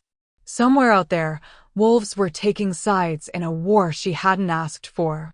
And somewhere in this castle, Garrick was probably feeling the moment she'd unleashed her power, probably already running toward her, desperate to make sure she was safe. The thought made her chest tighten.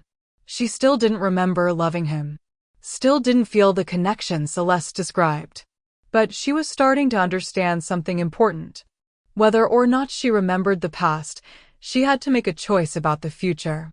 Run and hide and let the council continue destroying lives like they'd destroyed hers. Or stand and fight and show them exactly what a Luna Queen was capable of. The door burst open. Garrick stood in the doorway, his chest heaving like he'd run the entire way from his quarters. His silver eyes were wild, frantic, searching the room until they landed on Liora. I felt, he gasped. Your power, are you hurt? What happened? An assassin, Roman said. Shadowborn. They came through the window. Liora destroyed them with a single blast. Garrick's face went white. Shadowborn? That means his eyes snapped to Liora. We're leaving. Right now. I'm taking you somewhere safe, somewhere they can't. No. The words stopped him cold. Liora, you don't understand the danger. I understand perfectly, she said. And I'm done running. She moved toward him, watching as hope and fear warred in his expression. I'm challenging the council. A formal duel for control of the realm. And I need your help to do it. Absolutely not, Garrick said immediately. You're not ready. You barely have control of your power. They'll slaughter you. Then train me, Liora said. You keep telling me we were together for 4 years. That means you know me, you know how I move, how I fight, how my power works. So teach me. Help me remember what I've forgotten. No, Garrick's voice was raw. I won't help you walk into your own execution. Even if it's the only way to end this? Liora challenged. Even if it means the council keeps hunting me forever? Keeps hiring assassins and Shadowborn and destroying anyone who gets close to me. She took another step toward him. They'll kill you too, Garrick. Eventually. Because as long as I'm alive, you'll be trying to protect me. And they know that's your weakness. You're not a weakness, Garrick said fiercely. You're your mate, Liora finished. I know. You've made that very clear. She met his silver eyes steadily. But I need to know something. When you look at me, do you see me? Or do you see the woman you lost 7 years ago? Garrick flinched as if she'd struck him. Because if it's the second one, Liora continued quietly, then we're never going to work.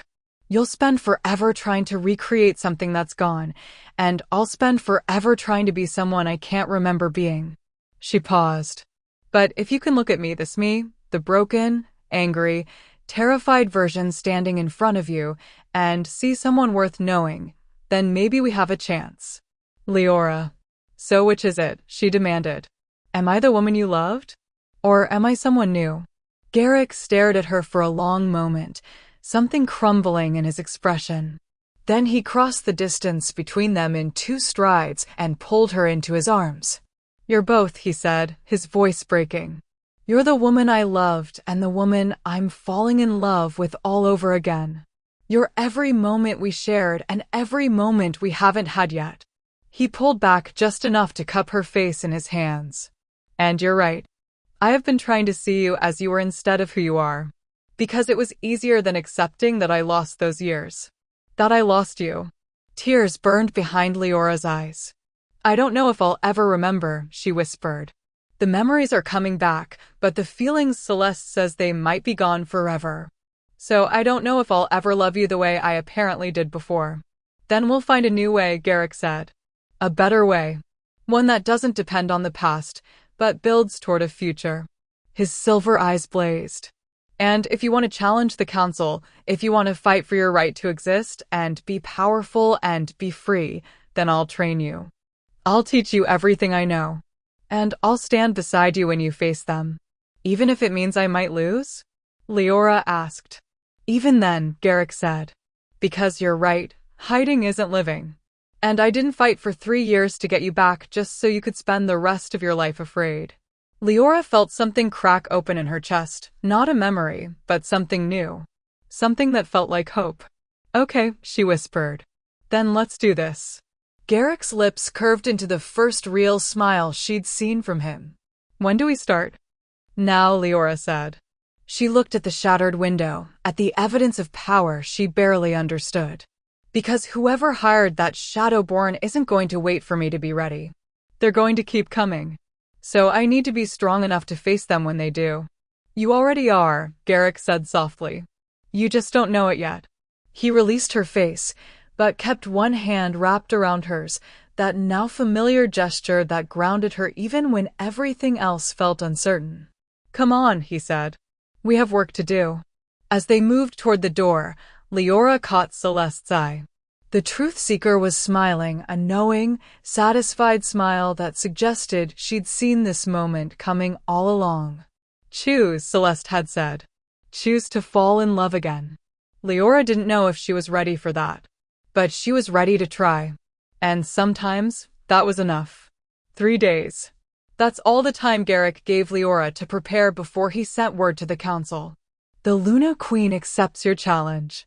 3 days hence, at the Proving Grounds. Winner claims the realm. 3 days to learn control over power she'd never known she possessed. 3 days to master techniques she should have spent years perfecting. 3 days to become someone strong enough to survive what was coming. It should have been impossible.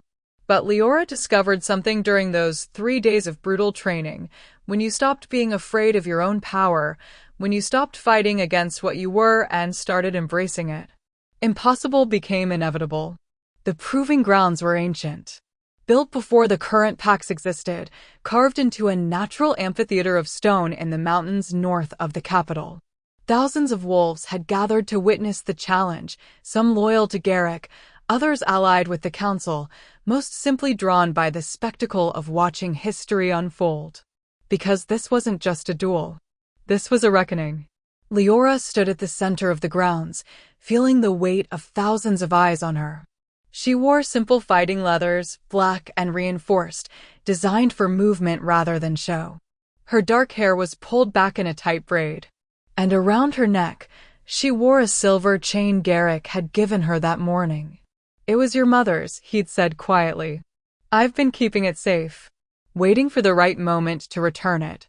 The pendant was small, a crescent moon wrought in silver, but the moment Liora had touched it, she'd felt power hum through her bones. Not her own power, her mother's. A final gift from a woman who died protecting the secret of what her daughter was.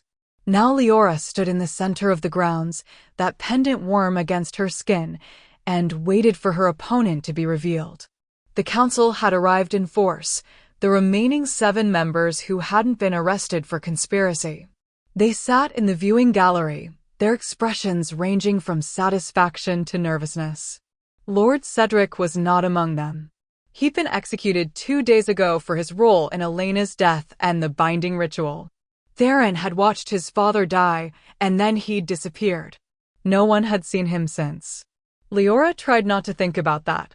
Tried not to feel pity for the male who'd rejected her so cruelly. She had bigger problems. Citizens of the realm. Marcus's voice rang out across the grounds. He'd positioned himself as the council's spokesman, a calculated move to distance himself from the conspiracy while maintaining authority. We gather today to witness a challenge that will determine the future of our realm. The Luna Queen candidate has claimed the right to rule alongside our Alpha King. But such power must be proven. Murmurs rippled through the crowd. Therefore, Marcus continued, the council has selected a champion to test her worthiness. If she defeats our champion, her claim will be recognized. But if she falls, he paused for dramatic effect. Then the prophecy that has plagued us will be revealed for what it is, a lie. And the realm will return to the natural order. The natural order where you control everything? Garrick's voice cut through the gathering, sharp and cold. He stood at the edge of the arena, Roman beside him, both of them radiating barely contained fury. Let's call this what it is, Marcus. You're trying to execute my mate because you're terrified of what she represents. Of what we represent together. We're ensuring stability, Verena interjected. A Luna Queen with untrained power is a threat too. The only threat here, Garrick interrupted, is to your corruption. But fine. Let's play your game. Send out your champion. His silver eyes blazed. And when Liora defeats them, I want your sworn oath that this ends. No more assassins. No more conspiracies. You recognize her as Luna Queen, or you forfeit your positions on the council entirely. Marcus's jaw tightened. But after a moment, he nodded. Agreed, he said. And if she falls, you will accept a mate of our choosing. One who won't threaten the balance of power. She won't fall, Garrick said flatly.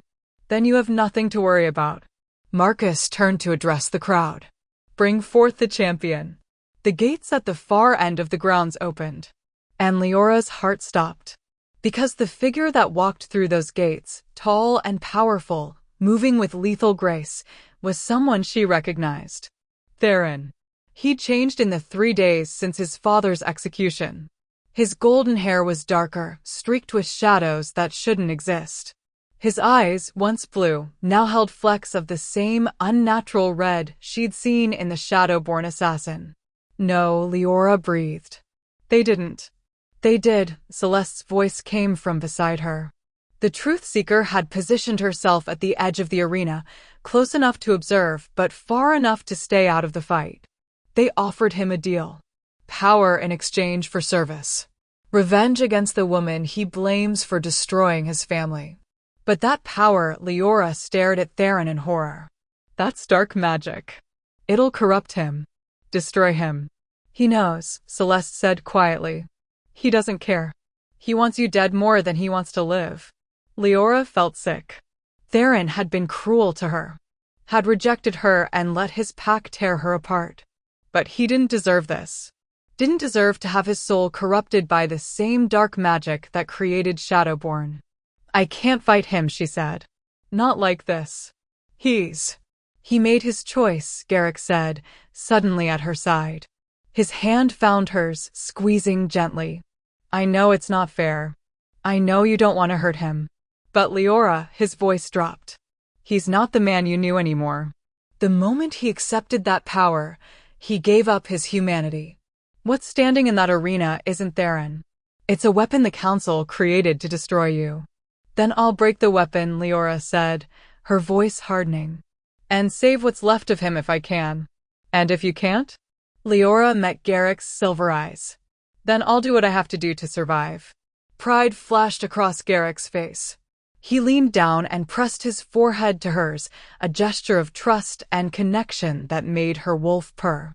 Remember what I taught you, he murmured. Your power isn't just destruction. It's creation. It's healing. It's choice. He pulled back to look at her. Don't fight his darkness with more darkness. Fight it with light. Liora nodded, not entirely sure what he meant, but trusting him anyway.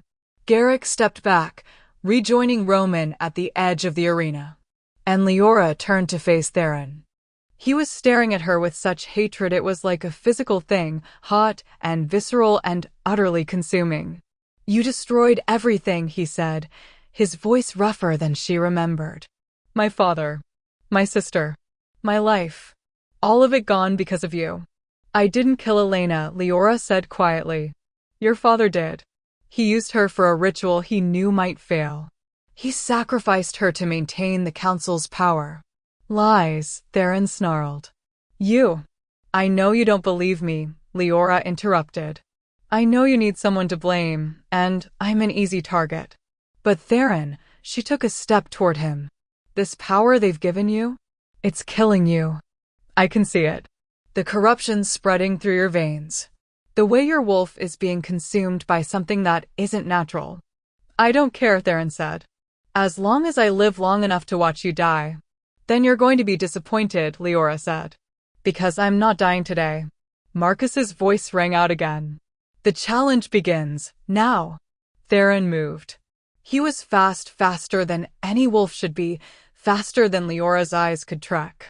One moment he was across the arena, the next he was in front of her, his hand wrapped around her throat and lifting her off the ground. The crowd gasped. Liora choked, clawing at his grip, feeling the unnatural strength in his fingers.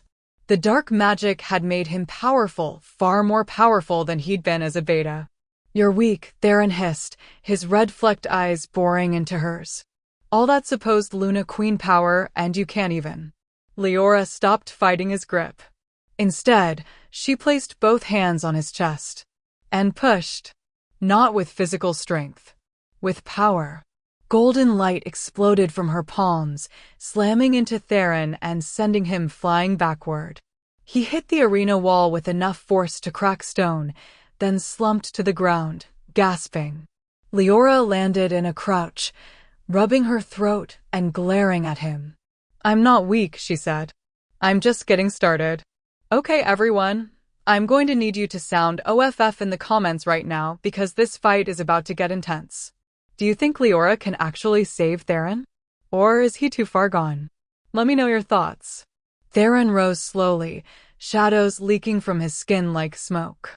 When he looked at her again, there was less humanity in his eyes and more of whatever dark thing the Council had placed inside him. Fine, he said. Then let's see what you're really made of. He shifted. But what emerged wasn't a wolf. It was something else, larger than any natural wolf, with fur that seemed to absorb light rather than reflect it. Its eyes burned red, and shadows writhed around it like living things. A Shadowborn. They'd completed the transformation. Horror crashed through Liora. Theron, no. The creature that had been Theron lunged. Liora barely managed to throw up a shield of power before its claws raked across where her chest had been. The impact sent her skidding backward, her feet tearing furrows in the arena floor. The crowd was screaming now. Some in excitement. Others in fear. And Garrick looked like he was barely restraining himself from leaping into the arena and tearing Theron apart with his bare hands. But he stayed where he was. because this was Leora's fight. Her choice. Her chance to prove what she was. The Shadowborn circled her, looking for an opening. Liora could feel its malice, its hunger, not for food, but for destruction. The dark magic had consumed everything Theron had been and replaced it with something that only knew how to destroy. Don't fight his darkness with more darkness, Garrick had said. Fight it with light. Liora took a breath. Then she did something that made the entire arena fall silent. She stopped defending. She dropped her shields, opened her arms, and let her power flood outward, not in attack, but in invitation. Golden light poured from her in waves, filling the arena with radiance so bright that wolves had to shield their eyes. And at the center of that light, Liora stood with her head held high and her eyes blazing pure gold. "You're in there somewhere," she called to the Shadowborn. "The real you. The Theron who loved his sister. Who wanted to be honorable. Who made mistakes but didn't deserve this." Her voice rang with power. "So I'm giving you a choice. Let the darkness consume you, become the weapon they made you into, and die as a monster. Or fight. Fight the corruption. Fight your way back. And let me help you." The Shadowborn hesitated. Just for a moment. Just long enough for Liora to see something flicker in those red eyes, something almost human. Then the darkness surged back, and the creature lunged again. But this time, Liora was ready. She didn't dodge. Didn't block. She embraced. Her arms wrapped around the Shadowborn as it collided with her, and her power, that wild, untamed Luna Queen power, flooded into it. Not to destroy. To heal. The Shadowborn shrieked, a sound of agony and rage, and something that might have been relief. It thrashed in her grip, trying to break free, but Liora held on. "I've got you," she gasped, feeling the dark magic fighting against her light. "I've got you. You're not alone. You don't have to be this thing they made you. Let me go," Theron's voice echoed in her mind, strangled and desperate. "Let me go, I don't deserve." "No one deserves this," Liora said. "Not even you." And she pushed. Every ounce of power she'd spent 3 days learning to control, every lesson Garrick had taught her about channeling rather than forcing, about healing rather than destroying, she poured it all into Theron. The golden light grew brighter. Brighter. Blinding. And then, the Shadowborn shattered. The dark magic broke apart like glass, dissipating into nothing. And when the light finally faded, what remained wasn't a monster. It was a man. Theron collapsed into Leora's arms, gasping and shaking and human again. His eyes, blue once more, stared up at her with shock and confusion, and something that might have been gratitude. "How?" he choked out. "Luna Queens don't just destroy," Liora said softly, helping him sit up. "We heal. We restore. We choose what happens to the wolves under our protection." She looked up at the council members, at Marcus and Verena and the others who'd been so certain she would fail. Even the ones who don't deserve it. The arena was utterly silent. Then, slowly, someone started clapping. It was Roman. And then Garrick joined him. And then more wolves, dozens, hundreds, until the entire proving grounds echoed with applause and cheers, and the sound of a realm recognizing its Luna Queen. Marcus stood slowly, his face pale. "The challenge is complete," he said, his voice barely carrying over the noise. "The Luna Queen has proven herself." "Damn right she has," Garrick said. He vaulted over the arena wall and crossed to Liora in long strides. When he reached her, he pulled her into his arms and kissed her. It wasn't gentle. It wasn't careful. It was desperate and fierce and full of 3 days' worth of terror that she might not survive. And when he finally pulled back, his silver eyes were bright with emotions Liora was only beginning to understand. "You're incredible," he said hoarsely. "You're terrifying," Liora offered. "Perfect," Garrick corrected. "Absolutely perfect." Liora felt her cheeks flush. But before she could respond, Celeste appeared beside them. "The memories are coming," the truth seeker said quietly. "I can see them. The healing you just performed, pouring that much power into another wolf. It broke down the last barriers the council placed on your mind. She looked at Liora with sympathy. You need to prepare yourself. When they hit, they're going to hit hard. How long do I have? Liora asked. Minutes, Celeste said. Maybe less. Garrick's arms tightened around her. I've got you. Whatever happens, I've got you. Liora nodded, trying to brace herself. But nothing could have prepared her for what happened next. The first memory hit like lightning. She was 20 years old, standing in a garden, and someone was approaching her with the kind of arrogant confidence that made her instantly annoyed. You must be the Alpha King, she said, not bothering to bow. And you must be the only person in this entire summit who hasn't tried to impress me, he replied, silver eyes dancing with amusement. Should I be impressed? You look like you swallowed a lemon. He laughed, actually laughed, and the sound made something in her chest flutter. The second memory crashed into the first. She was lying in bed beside him, her head on his chest, listening to his heartbeat as he traced patterns on her shoulder. What are you thinking about? He asked softly. How strange this is, she admitted. 3 months ago, I didn't know you existed. Now I can't imagine my life without you. Good, he murmured, pressing a kiss to her hair. Because you're stuck with me. Forever. More memories flooded in dozens, hundreds, thousands of moments. Learning to fight alongside him. Healing injured wolves in the capital. Laughing until her sides hurt at something ridiculous he'd said. Crying in his arms when the weight of being Luna Queen became too much.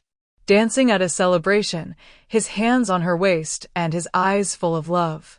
Whispering, I love you, in the darkness, and hearing him say it back like it was the only truth that mattered.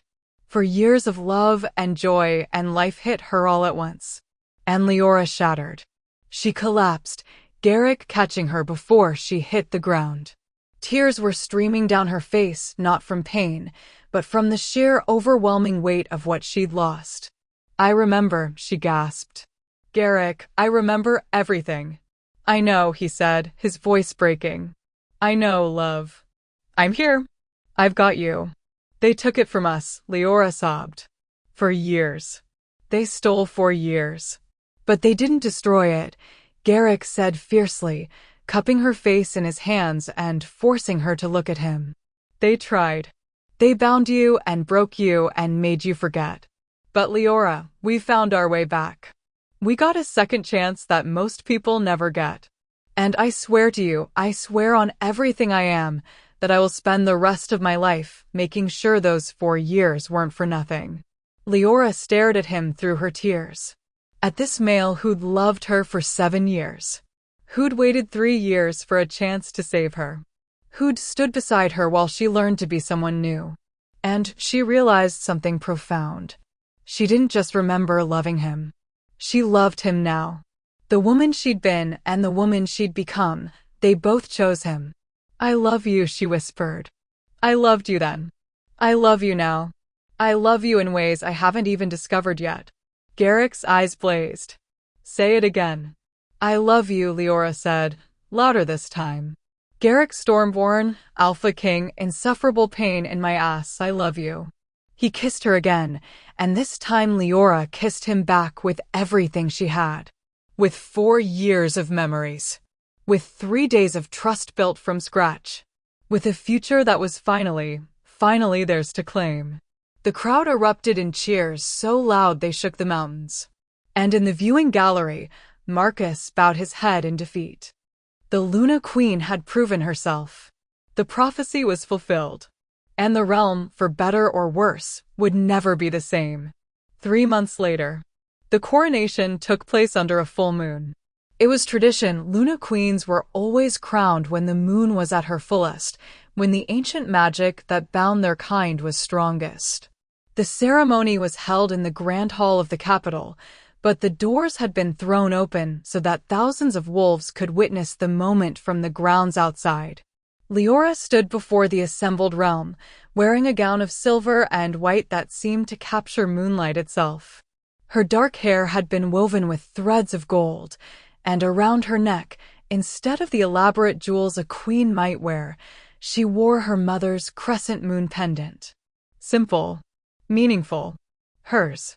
Garrick stood beside her, already crowned, looking devastating in formal black with silver embroidery that matched her gown. He'd insisted they do this together, not him crowning her as if she needed his permission, but both of them taking their vows to the realm as equals. As partners.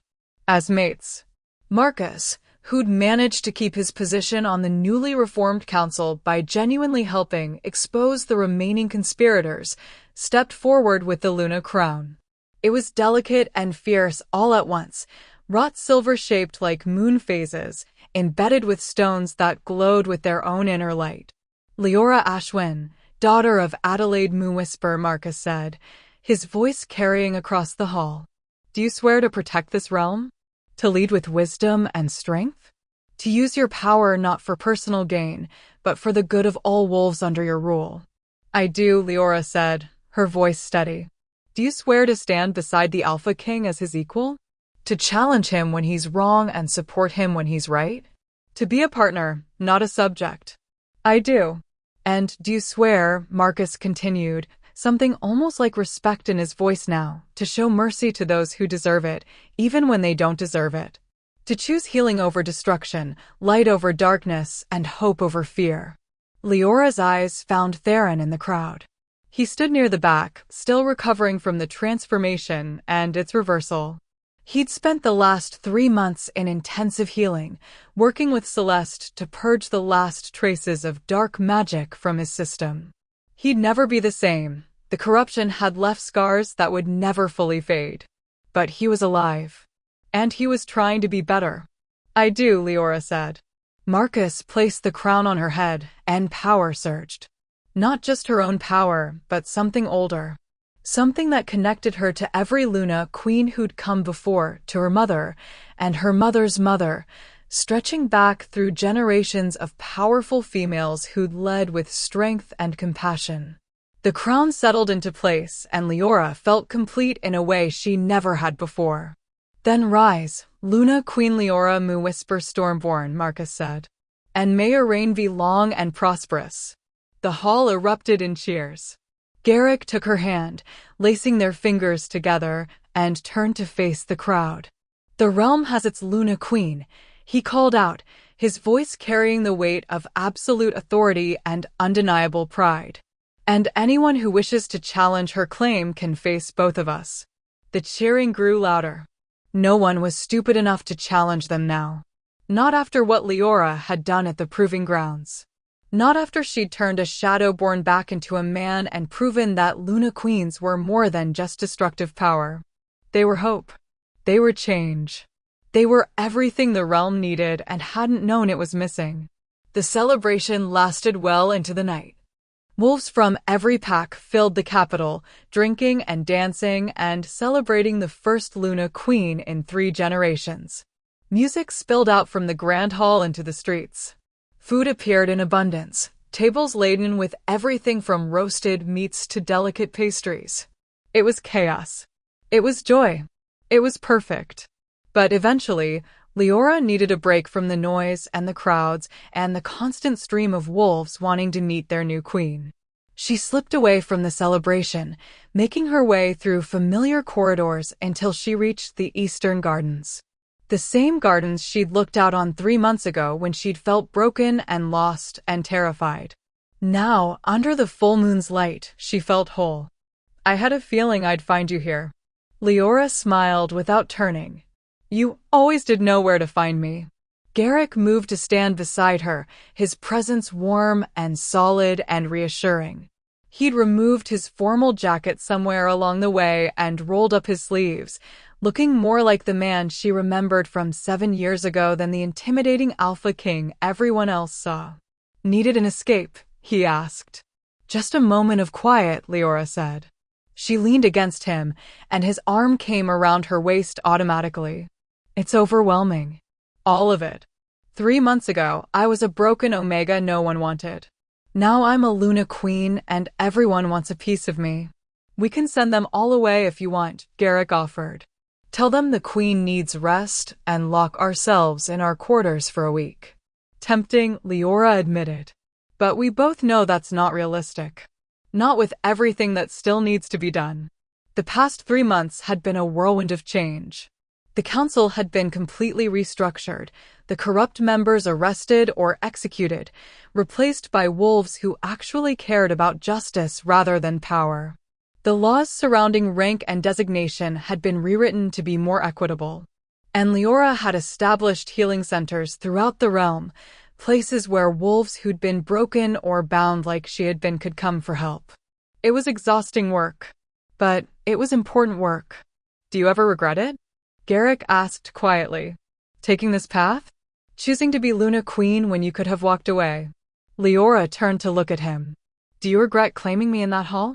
Starting all of this? Never, Garrick said immediately. Not for a single second. Then there's your answer. Liora reached up to cup his face, her thumb brushing across his cheekbone. This isn't the life I would have chosen 3 months ago. But it's the life I'm choosing now. And I'm choosing it with you. Garrick's eyes softened. I love you. I know. Liora smiled. You tell me approximately 17 times a day. Only 17? Garrick pulled her closer. I need to work on that. Aim for 20 at least. Liora laughed, genuine and light and free. The sound still surprised her sometimes. 3 months ago, she hadn't known if she'd ever laugh again. Now it came easily. There's something I need to tell you, Garrick said, his expression growing more serious. Something I've been waiting for the right moment to say. Leora's heart skipped. That sounds ominous. It's not. At least, I hope it's not. Garrick took a breath. The mate bond between us, it's not complete. We claimed each other publicly, and you've accepted the crown, but we haven't. We haven't completed the physical bond. Heat flooded Leora's cheeks. They'd been taking things slowly, rebuilding trust, letting her memory settle, making sure she was choosing him for the right reasons and not just because of what they'd had before. It had been 3 months of sleeping in the same bed, but keeping careful distance. 3 months of stolen kisses and controlled touches. 3 months of wanting more, but being too afraid to take it. I know, Liora said quietly. And I need you to know, Garrick continued, that I will wait as long as you need. A month, a year, a decade, it doesn't matter. I'm not going to pressure you or rush you or make you feel like you owe me anything.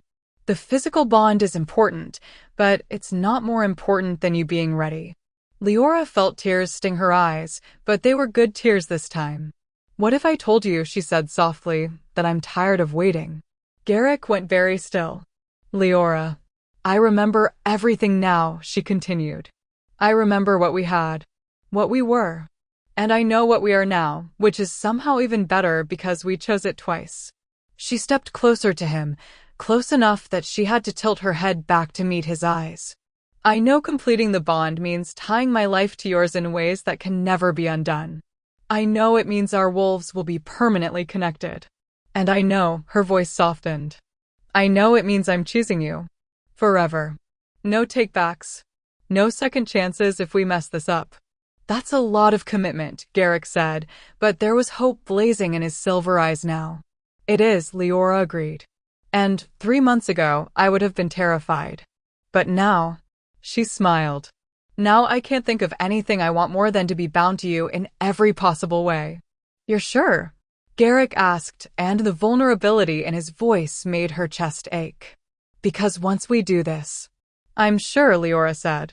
I'm absolutely, completely, 100% sure that I want to complete our mate bond. She rose on her toes and kissed him softly. So stop trying to talk me out of it and take me to bed, Alpha King. Garrick let out a sound that was half laugh, half groan. You're going to be the death of me. Probably, Liora agreed. But what a way to go. He swept her up in his arms, which should have been ridiculous and over the top, but instead felt exactly right, and carried her back through the gardens toward their private quarters. Wait, Liora said as they passed the grand hall. Shouldn't we tell someone we're leaving? Roman will probably. Roman, Garrick called out without stopping, is in charge until further notice. What? Roman's voice echoed from somewhere inside the hall. Garrick, you can't just. Watch me, Garrick called back. How long is further notice? Roman demanded. Could be hours, Garrick said. Could be days. Could be. Garrick. Liora smacked his shoulder, her face burning. Everyone can hear you. Good, Garrick said cheerfully. Then they'll know not to disturb us. The last thing Liora heard before they disappeared into the private wing was Roman's exasperated, "I'm surrounded by idiots," and the crowd's laughter. Later, much later, Liora lay in Garrick's arms, both of them boneless and satisfied and connected in ways that went beyond physical. The mate bond thrummed between them now, completed and permanent and perfect. She could feel his emotions as clearly as her own, could sense his presence even when he wasn't in the room, could communicate with him mind to mind in ways that should have been invasive, but instead felt intimate and right. So, Garrick murmured against her hair. Was it worth the wait? Fishing for compliments? Liora asked, amusement coloring her voice. Always. She tilted her head back to look at him. It was perfect. You were perfect. And her voice caught. I can't believe I almost missed this. That I almost let fear and anger and hurt keep me from having this with you. But you didn't, Garrick said, pressing a kiss to her forehead. You fought for it. You fought for us. And that's what matters. Liora snuggled closer, feeling his heartbeat steady and strong beneath her ear. What happens now? Now, Garrick's arms tightened around her. Now we rule together. We rebuild the realm. We deal with whatever political disasters Roman is probably creating without us. And he paused. We live, Liora. We get to actually live without looking over our shoulders. Without waiting for the council to try to separate us. Without fear. That sounds, Liora searched for the right word. Scary, actually. I'm not sure I know how to exist without crisis and danger. Then we'll figure it out together, Garrick said. Just like we've figured out everything else. A comfortable silence fell between them. Then Liora said quietly, I forgive them, you know. The council. The ones who did this to us. Garrick pulled back to look at her, surprise clear on his face. You do. Not because they deserve it, Liora clarified. But because holding on to that anger, that need for revenge, it was eating me alive. And I realized that the best way to show them they failed is to be happy. To build something beautiful out of the ashes they tried to leave us with. She met his eyes. They wanted to break me. To make me believe I was nothing. But I'm not nothing. I'm a Luna Queen. I'm your mate. And I'm enough. Pride blazed in Garrick's expression. You're more than enough. You're everything. 17 times a day is becoming 18, Liora teased. 19 if you count the time I said it in my head just now. Liora laughed, the sound bright and free and hers. She'd lost so much to get here, years of her life, memories that should have been treasured, time with the male she loved. The council had tried to destroy her. Had tried to erase everything that made her powerful and dangerous and herself. But they'd failed. Because Liora Mu Whisper Stormborn wasn't broken. She was reforged. Stronger. Wiser. More powerful than ever before. And she had a future ahead of her that was entirely her own to shape. 1 year later. She has your eyes. Liora looked down at the tiny wolf pup in her arms, barely 3 months old, with dark hair and silver eyes that already blazed with intelligence and mischief. She has your attitude, Liora countered, watching as their daughter tried to grab her mother's pendant with chubby hands. Look at her. Already trying to steal jewelry. That's not stealing, that's claiming what's rightfully hers, Garrick said. He was sitting beside them, one arm around Leora's shoulders, looking at his daughter with such love and wonder that it made Leora's chest tight. She's going to be a terror when she grows up. She's going to be powerful, Liora corrected. And we're going to raise her to use that power wisely. And to not take crap from anyone, Garrick added. Obviously. They'd named her Adelaide, after Leora's mother. It seemed fitting, this tiny girl who already showed signs of inheriting the Luna Queen bloodline, who would grow up knowing exactly what she was and never having to hide it. A knock at the door interrupted the moment. Come in, Garrick called. Roman entered, looking harried but satisfied. The delegation from the Northern Territories has arrived. They're ready to sign the new trade agreements whenever. He stopped, seeing the baby. His expression softened. Is that? Our daughter, Liora confirmed. Adelaide Moo whisper Stormborn. Addie for short. Roman moved closer, peering at the pup with an expression of cautious wonder. She's so small. She won't be for long, Garrick said. Trust me, she's already keeping us up all night with her crying. Not crying, Liora corrected, practicing her commanding voice. At 3 in the morning? Luna queens don't follow schedules. Roman shook his head, but he was smiling. The realm is in so much trouble when she grows up. The realm, Garrick said, pulling Liora and Adelaide closer, is in good hands. And looking around at the family they'd built, at the realm they'd reformed, at the future stretching out before them full of possibility and hope, Liora knew he was right. They'd survived the council's corruption. They'd survived the binding and the betrayal and the years of separation. They'd survived assassination attempts and political machinations and a challenge that should have killed her. And they'd come out the other side stronger. Together. Whole. I love you, Liora said, the words coming easily now. Both of you. My impossible, stubborn, wonderful family. 19 times, Garrick murmured. I'm losing count, Liora admitted. Good, Garrick said, pressing a kiss to her temple. Then my work here is done. Adelaide made a small sound, not quite a cry, more like a declaration, and both her parents laughed. She definitely has your attitude, Liora said again. She definitely has your power, Garrick countered. Then the realm, Roman said from the doorway, is absolutely, without question, completely doomed. Probably, Liora agreed cheerfully. And as the sun set over the capital, as wolves gathered in the streets below to celebrate another day of peace and prosperity under their Luna Queen's rule, as Adelaide drifted off to sleep in her mother's arms, Liora realized something profound. She'd spent so long believing she was broken, believing she was unworthy, believing she was nothing. But she'd been wrong. She wasn't broken. She was becoming. And the Alpha King hadn't just chosen her despite her flaws, he'd chosen her because of them.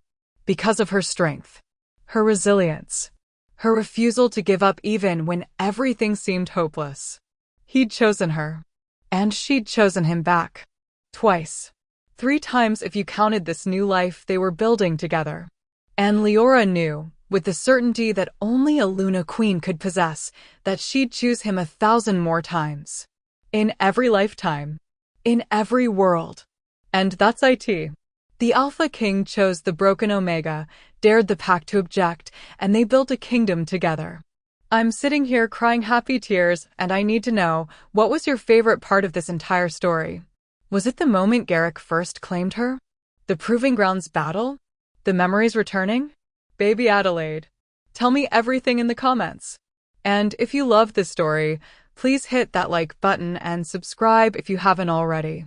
I have so many more stories coming your way, more werewolf romance, more fated mates, more impossible love against all odds. You don't want to miss what's next. Thank you so much for being here with me on this journey. You all are the best pack a storyteller could ask for. Until next time, my loves, stay wild, stay fierce, and remember, you're never broken. You're just becoming.